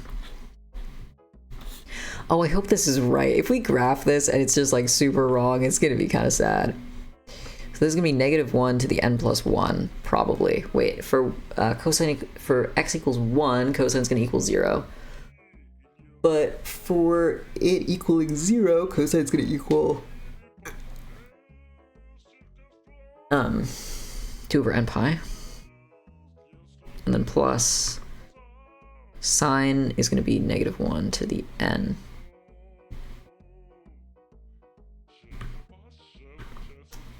Yeah, just n.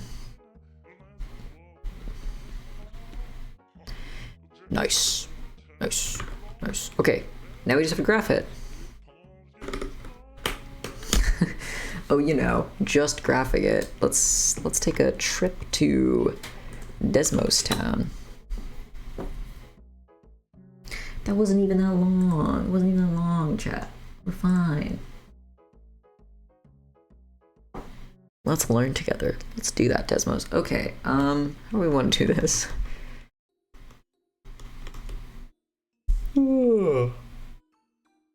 Here, wait, here's what I'm gonna do. I'm gonna leave this over here so I can cheat off of reading off the numbers. It's 1/4 plus sum n equals 1 to, we'll just do 10, we'll do 100, I'm extra, of 0.5 times -1 to the n,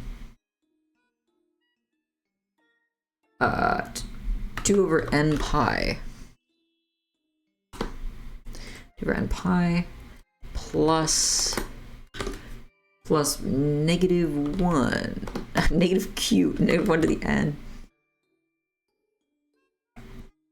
times 4 over n squared pi squared, times cosine of n pi x over 2? No, 2 over, yeah, no, yeah, yes, yeah. Okay, so we get something like this. This is just when we have that 1. That's our, not looking too hot, but maybe, okay, also, okay, maybe, I'm coping, okay, I'm coping. It might be okay. Oh, what was our other one? I already forgot it. It was -1 to the n plus 1 times 2 over n pi. And this should be sine. It's very similar. Well, I don't know if it's right. I feel like this is not right at all. Well, it doesn't look right. It should look right. Come on, did I really get my integrals that wrong? What did I do? What did I do, chat? What did I do? What is this? This doesn't look like it at all. It's like too far down. What if I move it up? What if I move it up? What if I move it like way up? What if I move it like that? That's like, no, that's not closer. It's like X. It's supposed to look like that. Okay, so what did I have? 1/4? Well, like, okay, this part is right. You can tell it's like kind of trying to be right.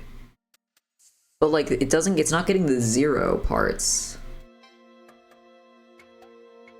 It's also not like right. It's not right at all. No. What if I change this to 1/2? Oh wait, when I get rid of the 1/2. Wait, what did I did something. Wait, I did something and it made it better. What did I do? Oh, no. Okay, so 1.5 like changes it to be flatter, I guess. Okay. What if I change this 2? What if I change it like 9? That makes it... Oh, interesting. That makes it sharper. Okay, we don't... Well, we kind of need it to be sharper, but also we need it to be a lot of things that it isn't. Man, I just needed to do a simple integration by parts integral here. What was up with that? What was up with that, Chad? I need to be like subtracting signs though, is the thing. Maybe that's why it's like not... It looks exactly the same if I do n plus 1 or n, which is a little weird. The minuses are right. Oh wait, no, it's not right.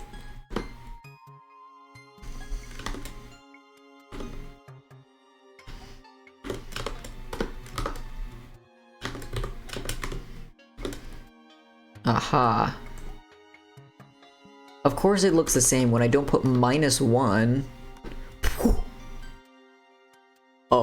Oh, we're getting somewhere. We're cooking. IBP can be tricky. We're cooking. I think I figured it out. I think that's what it was. Oh, it's getting there. We're getting some good behavior happening. When I put, you know, the -1s that are supposed to be in there correctly, that kind of helps out, I guess. Oh, it's kind of chunking. It's kind of chunking. Get rid of this negative. Oh, we might have done it.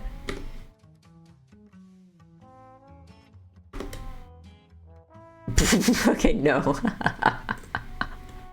What is that?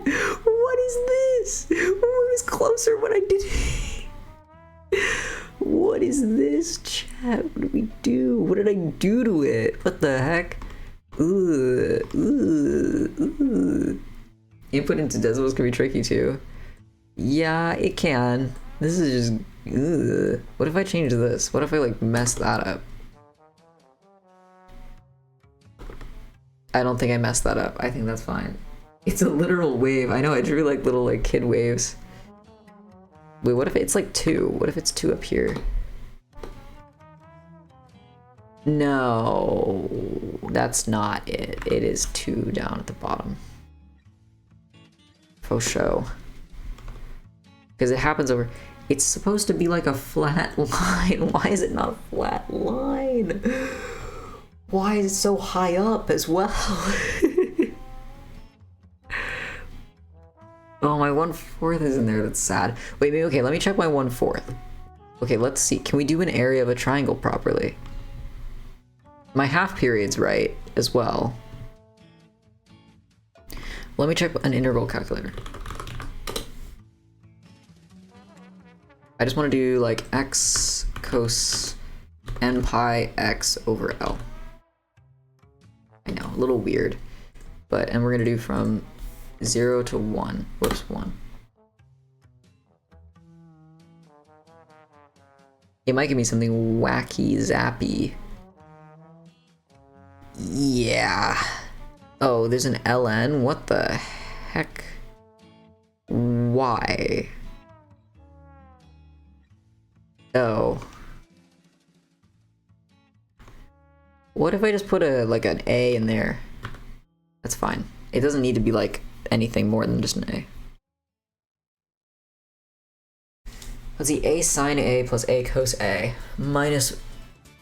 Did I forget a chain rule? What? No, I didn't. I did my thingy-mabobber. AX sine AX over cosine. Did I forget to multiply by...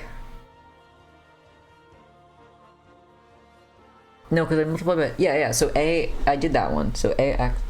Yeah, I did that. Oh, I see, they just... Yeah, I see what they did. Okay, so that's right. I did it right. I just maybe plugged things in wrong. Okay, so... When we're plugging in... Oops. When we're plugging in 1, we get n pi over 2 is the thing. So pi over 2 on the unit circle is 90 degrees, which means that sine is going to be 1.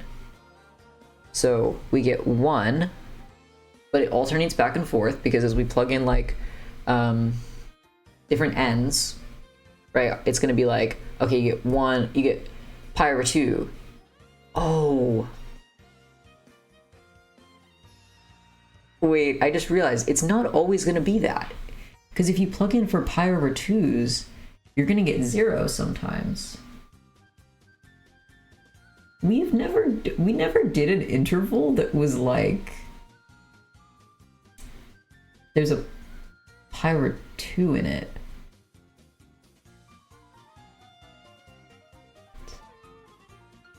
Wait, that's probably what it is, because it's gonna be 0 like a bunch of that time. Like half the time. And that behavior isn't being represented in the -1 to n. Is there somehow that the half period isn't 2?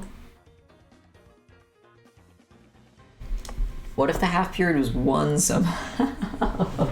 It's not 1. It's not 1. It can't be 1. But like, what? It should be -2 to 2.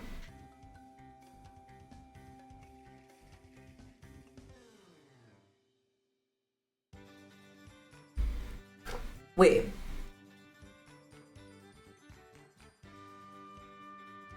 No, it is -2 to 2, but we split it up so that it could become 0 to 1. That's why it's weird. I was like, wait a second, I wasn't plugging in. Oh, wait. No. That's why it's weird. You don't plug in 1 for L, you plug in... No, wait, that doesn't fix it. God, that doesn't fix it at all. I was trying to cook. I was like, oh, well, L, you plug it in, it turns into 2, and then... No, you don't. It turns into 1 over...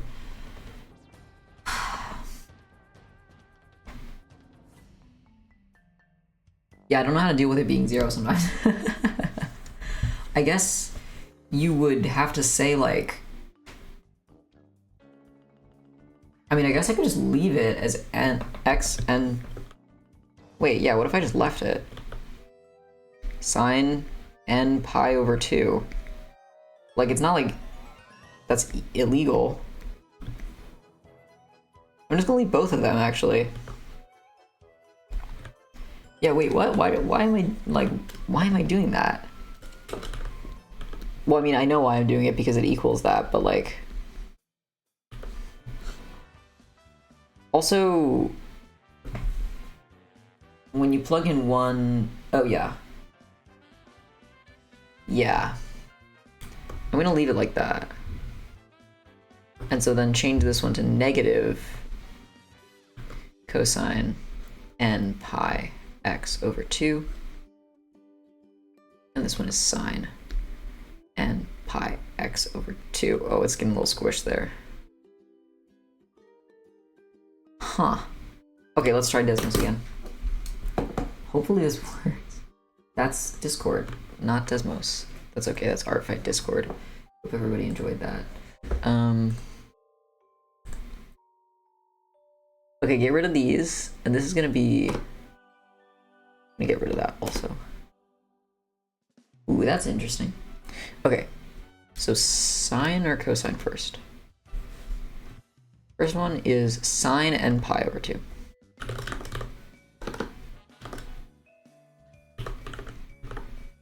Oh god. Oh. Okay, that's getting closer.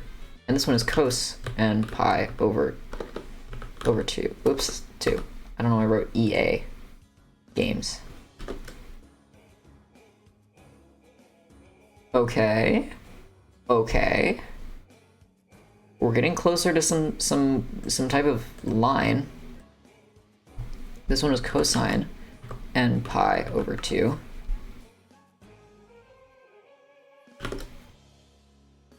Okay. No, negative. It's something is happening. Something is happening. I'm not quite sure what's happening, but something is. And sine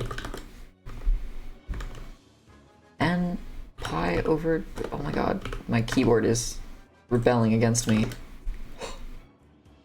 Oh, it's so close. It's actually kind of close. It's actually a lot closer. Wait, what if I add more terms though? Wait, that's like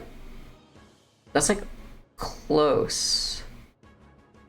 Okay, what if I add more terms to this one? And maybe it is, well, with 100 terms, it's probably not a term thing. The heck is it doing there? Oh, it's just being weird.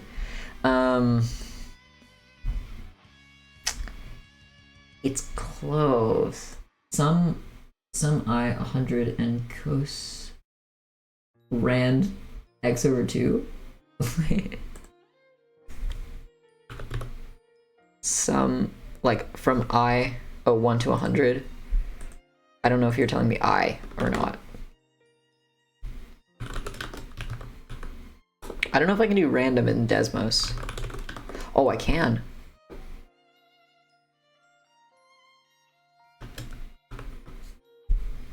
What is it telling me? Subscripts cannot be empty? Oh. What is it telling me? Random is a function. Try using parentheses. Try putting something in there. Do I need like a upper and lower bound? I'm so lagged. Context is lost. Aw.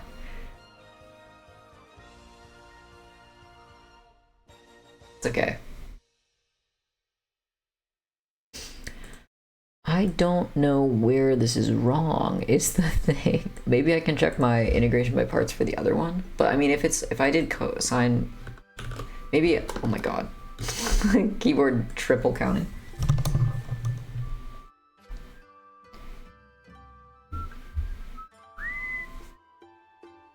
Okay, sine A minus A cos A.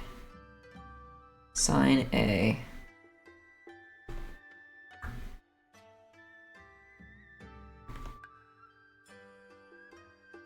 It seems like almost that they're not canceling out at the bottom here. But that one is also kind of close. And it also, I think that it's shifted slightly too high.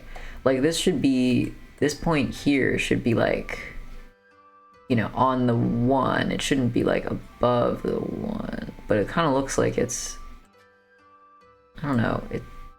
Yeah, it's above the 1.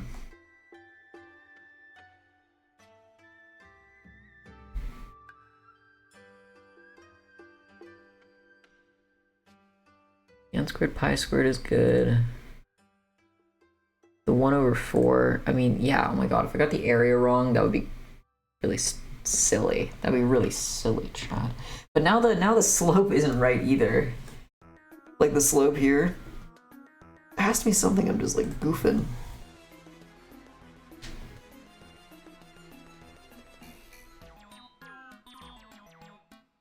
Oh, wait a second. Wait. So when we plug in... No, it's okay. No, okay, wait a second. I think I figured it out, okay. So... Alright, when we plug in 1, we get sine n pi over this stuff plus cosine this stuff. When we plug in 0, we get cosine of 0 times this stuff. So plus cosine of 0 is 1. So plus pi n that. Sorry, it would be minus that. I think it would be minus that? Right? Because we have to do the 0. It's just that I like left it off last time, because then this would be 0, and then we'd have sine of 0, which is 0. That one's fine. Maybe this term is gonna save us copium chat. Maybe it'll make it flat. Please make it flat. Minus 4 over n squared pi squared. It's yelling at me. What is it saying? You need something on both sides of the minus symbol? Wait, what?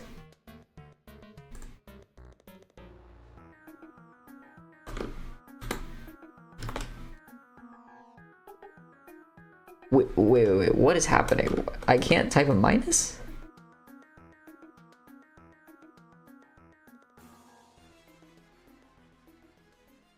Oh no. Where? What?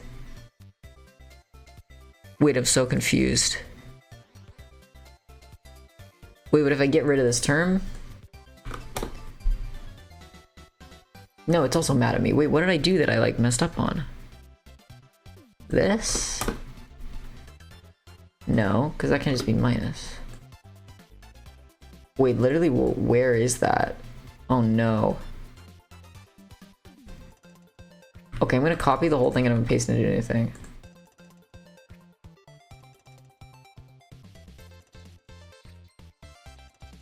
Oh, it doesn't like it. What's happening?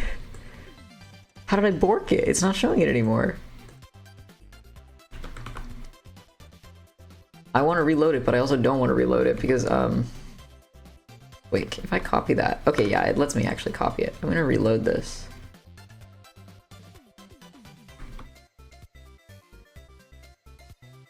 Okay, and then that's fine. It just hated me before. And then minus 4. That's an equals. Oh, okay. It's letting me go again. Okay, n squared. It just was weird, I guess.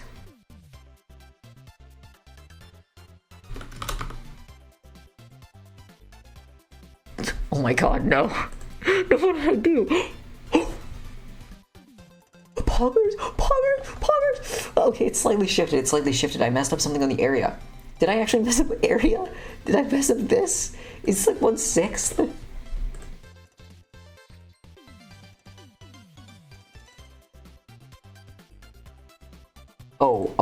Oh, it like thinks I'm entering in 2 different places.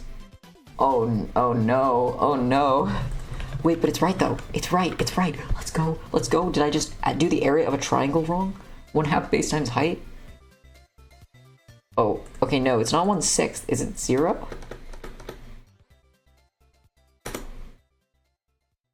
I don't know why it's thinking I have like a bunch of different equations.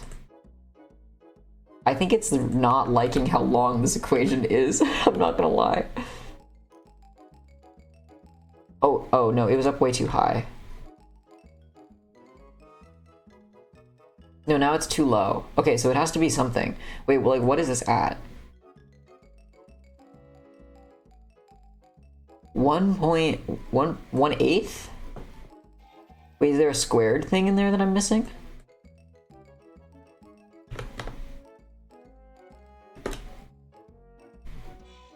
Maybe? I'll give it some time. I've never had a Desmos equation that, like, kind of glitched out on me. That's funny. Oh my gosh, that was it though. It got rid of that little period. Okay, so it is 1/8. Okay, why is it 1/8 though? Oh my gosh. This is so exciting, chat. Me when I multiply easy numbers together. Okay, 1/L times L to L of 1/0. It should be x squared over 2. I don't know why that would be... Wait, L is the half period. No, that would be... Yeah, it wouldn't be 4.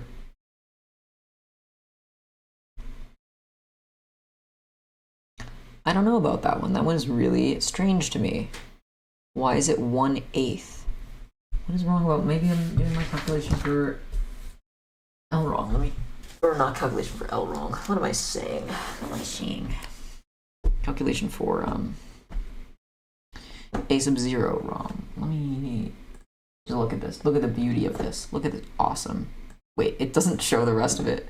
Okay, maybe I shouldn't do 1,000. Maybe that's why it's mad at me. Because I did 1,000. I think that's why. If I just do 100, maybe it'll like it better. Yeah, it likes it better. Or if I do 10, it will like it even better. Okay, that's really kind of scuffed, but that's fine.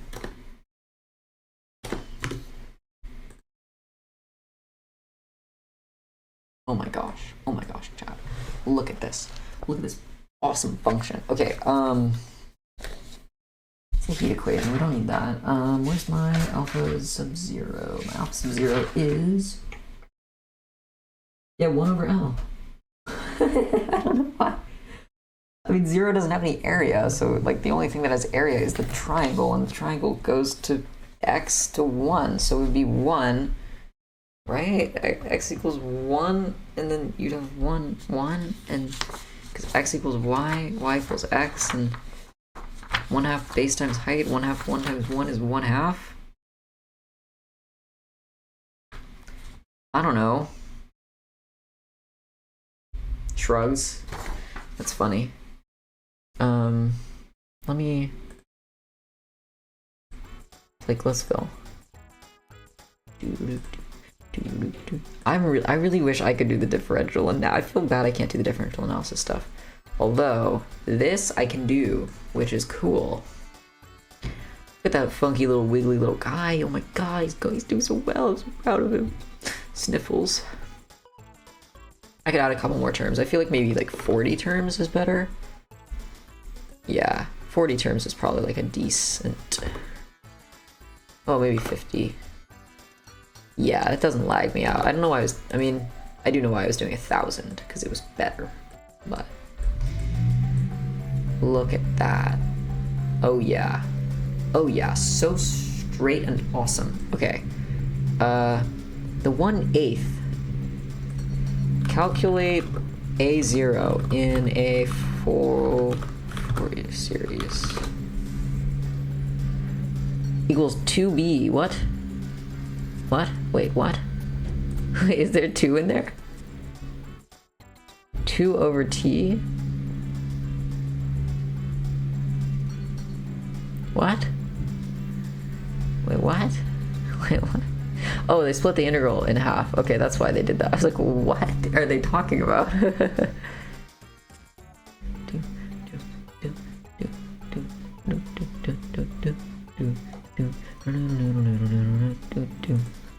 I don't know, that's a weird one. Well, it'll be a forever mystery, chat. It's okay. I think I might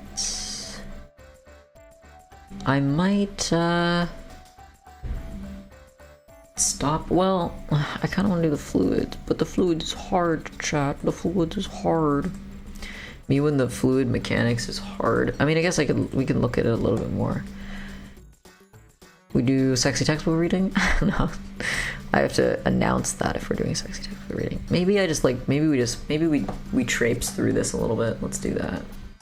I don't know, it's a chill day, it's a Friday, like, oh, that's my Twitch. Not what I need to capture. Okay. So, let's take a look. This momentum equation. Let's take a look at how they differentiate the cylindrical. So, the density at the center, O of the control volume is assumed to be rho, and the velocity there is assumed to be ER, E theta, K. Okay, so that's our little duder. They're unit vectors. And VR, V theta, Vz are the velocity components. So if we take the partial with respect to, I guess, position or whatever, that would be our components. To evaluate the control surface, rho v dot dA, we must consider the max flux through 6 faces. So they do the Taylor series expansion, that's fine. The velocity, it's kind of a weird way of doing it, but whatever. Velocity components VR, V theta, Vz are all assumed to be in the positive coordinate directions.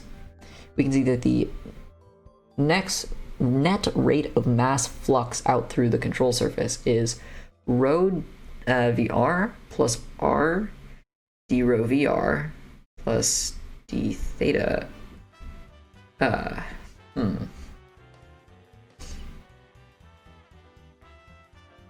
it's like we have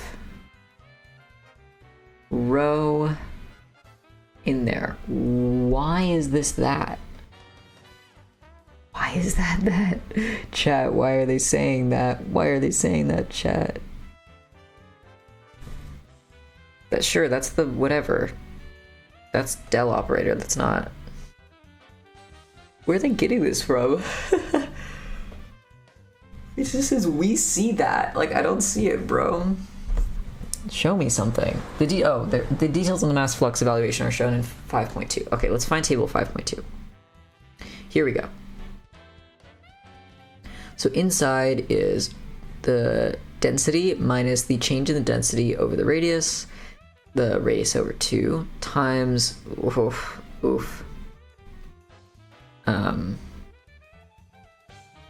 okay, that kind of sucks. They're just doing rho.dA, so rho.dA is, let's see,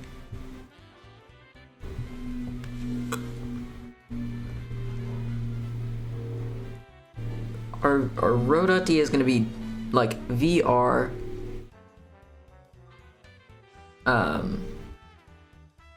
DAR plus rho v theta d a theta. Oh wait, no, I lied. Not that. It's gonna be like d dr d theta dz. So okay, I'm okay with that. Why do we have the d rho? Okay, so the change in, okay, that's also fine. But like they're saying that they're also saying that there's a rate of change of, so density is a function of z r theta z as well. Okay, so then we have VR minus dVR over dr times dr over 2. What are you doing? What are you doing? Some evil Cocomelon shit. Well, so it's probably like, okay, so it's like the, generally like how we compute, you know, cylindrical stuff is we do the r theta type beat.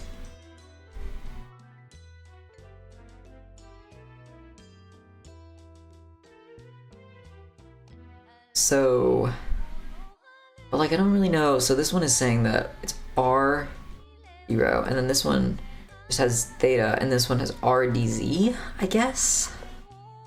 So theta is the only thing that's not like connected with an r. That's weird. Mass inside the control volume at any instant is the product of the mass per unit volume, sure, rho, and the volume, r d theta dz. Why did they write r d theta dr dz? Oh, I guess because that's like r d theta, but r d theta is like, is this slice. So the change of mass is, okay, sure. In the cylindrical coordinates, the differential equation for mass is then, okay, sure. And if our radius is, wait, why can you pull the radius in here? But, oh, because radius, velocity is probably a function of radius in that case. You know, Wait, but wait a second. Look at this. They put an R here. They pull the R in, and then they divide by an R? Why would you do that? Why would you not get rid of the R? What? They get rid of the R here. They don't get rid of the R here?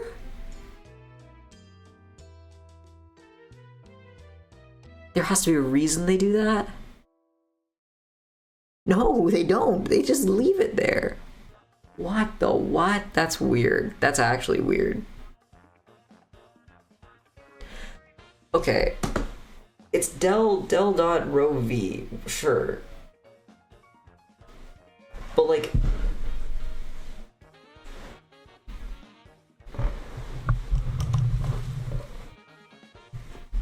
for steady flow, yeah, we don't have whatever.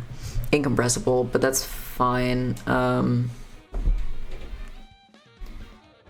Thus the velocity field for incompressible flow must satisfy del dot v equals 0. For steady flow, yeah, that's fine, we know that.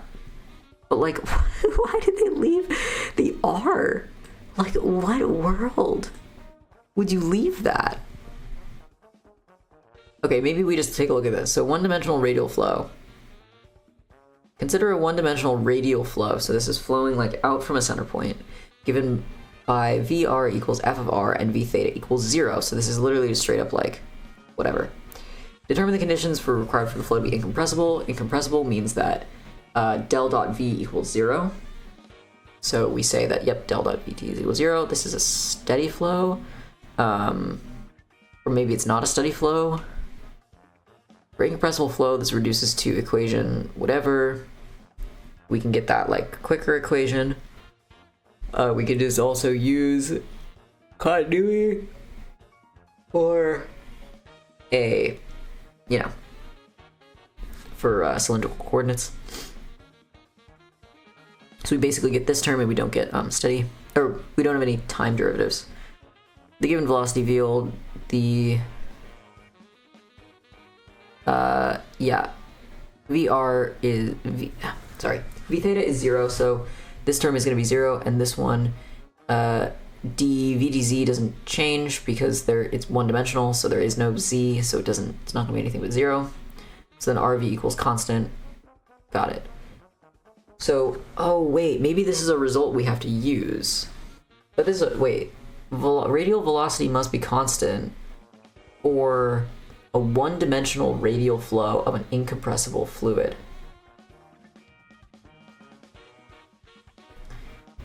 But like, we don't know if ours is 1D or not, I guess.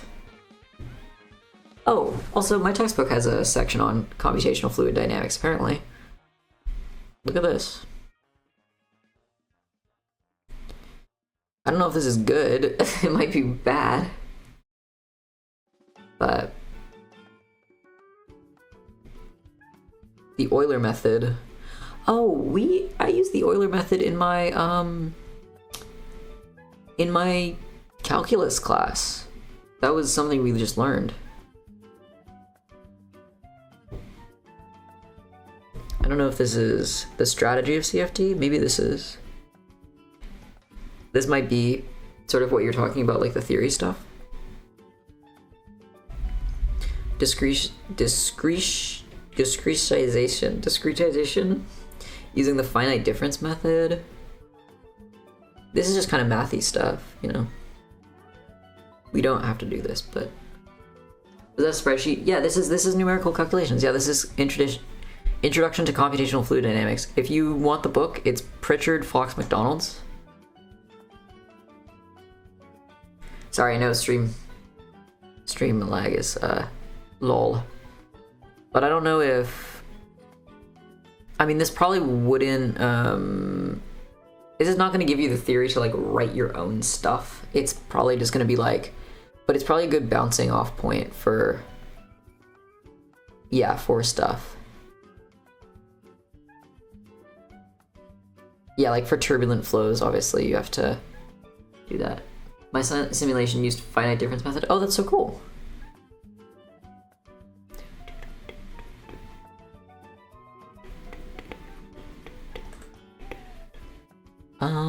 Okay. That was good. That was good. I liked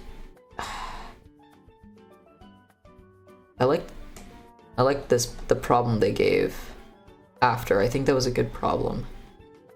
So it's really about getting, it's just the hard thing is it's such a hard, like, we have to prove this. Like, so r squared over 4 mu dp dz 1 minus r over r quantity squared. So that's gonna come from, it's almost definitely gonna come from Navier Stokes. Not from just, you know, it's not just gonna come from a funny little whatever. But it's weird because, like, when we did out, okay, what were our results? Let's take a look. So we did this one out, we get so dpdr, which might not be anything, is equal to rho g. So if this equals 0, then we say this equals the square root of g over r v theta, which is interesting. That could be something. It doesn't really look like it's in our equation, so maybe that's not right. But this one is also interesting. So we have like d squared dr, I should probably move that v theta there. It's all about this, like, change. This is a differential equation. Is this a separable differential equation? Let me think. It might be separable. Wait, but VR is... No, we don't know if VR is 0. It could be. I don't know. I think I'm not canceling the right stuff out. Or not canceling enough stuff out, probably. But I'm gonna take a look at that, and then I'll have to get back to you guys on that, because it's cool. I gotta do actually some other, I gotta turn in a problem for this class, lol. Teehee. It's okay, it's that head loss problem. I think it's cool. I think I got it. I gotta check if I got it, but I'm not gonna do that on the stream. Alright, I'm gonna wrap up. I think I'm actually not gonna stream Sunday. I know I streamed last Sunday, I think, but I'm just gonna stream Monday, Wednesday, Friday again. And I'll try to keep my Wednesday streams earlier. I want to do that more. Might be CE. Bye-bye, see you again soon. Aw, that's so nice. You should ping me when you stream. Do you have a Discord or something? Wait, let me go follow you right now before I forget. Because I want to check out your stuff. It's probably a little bit more advanced than what I'm doing, TBH, but it's still cool. Twitch.tv/Phobos. Phobos Dream. There we go. Yeah, I have one. There's a link on the page. Ooh. I'm gonna watch my VODs. Oh my god, your VODs are so long. So cool. Okay. I will check that out. Alright, good luck with your stuff. Good luck with dynamics, and I will see y'all on Monday. Bye. Have a nice day.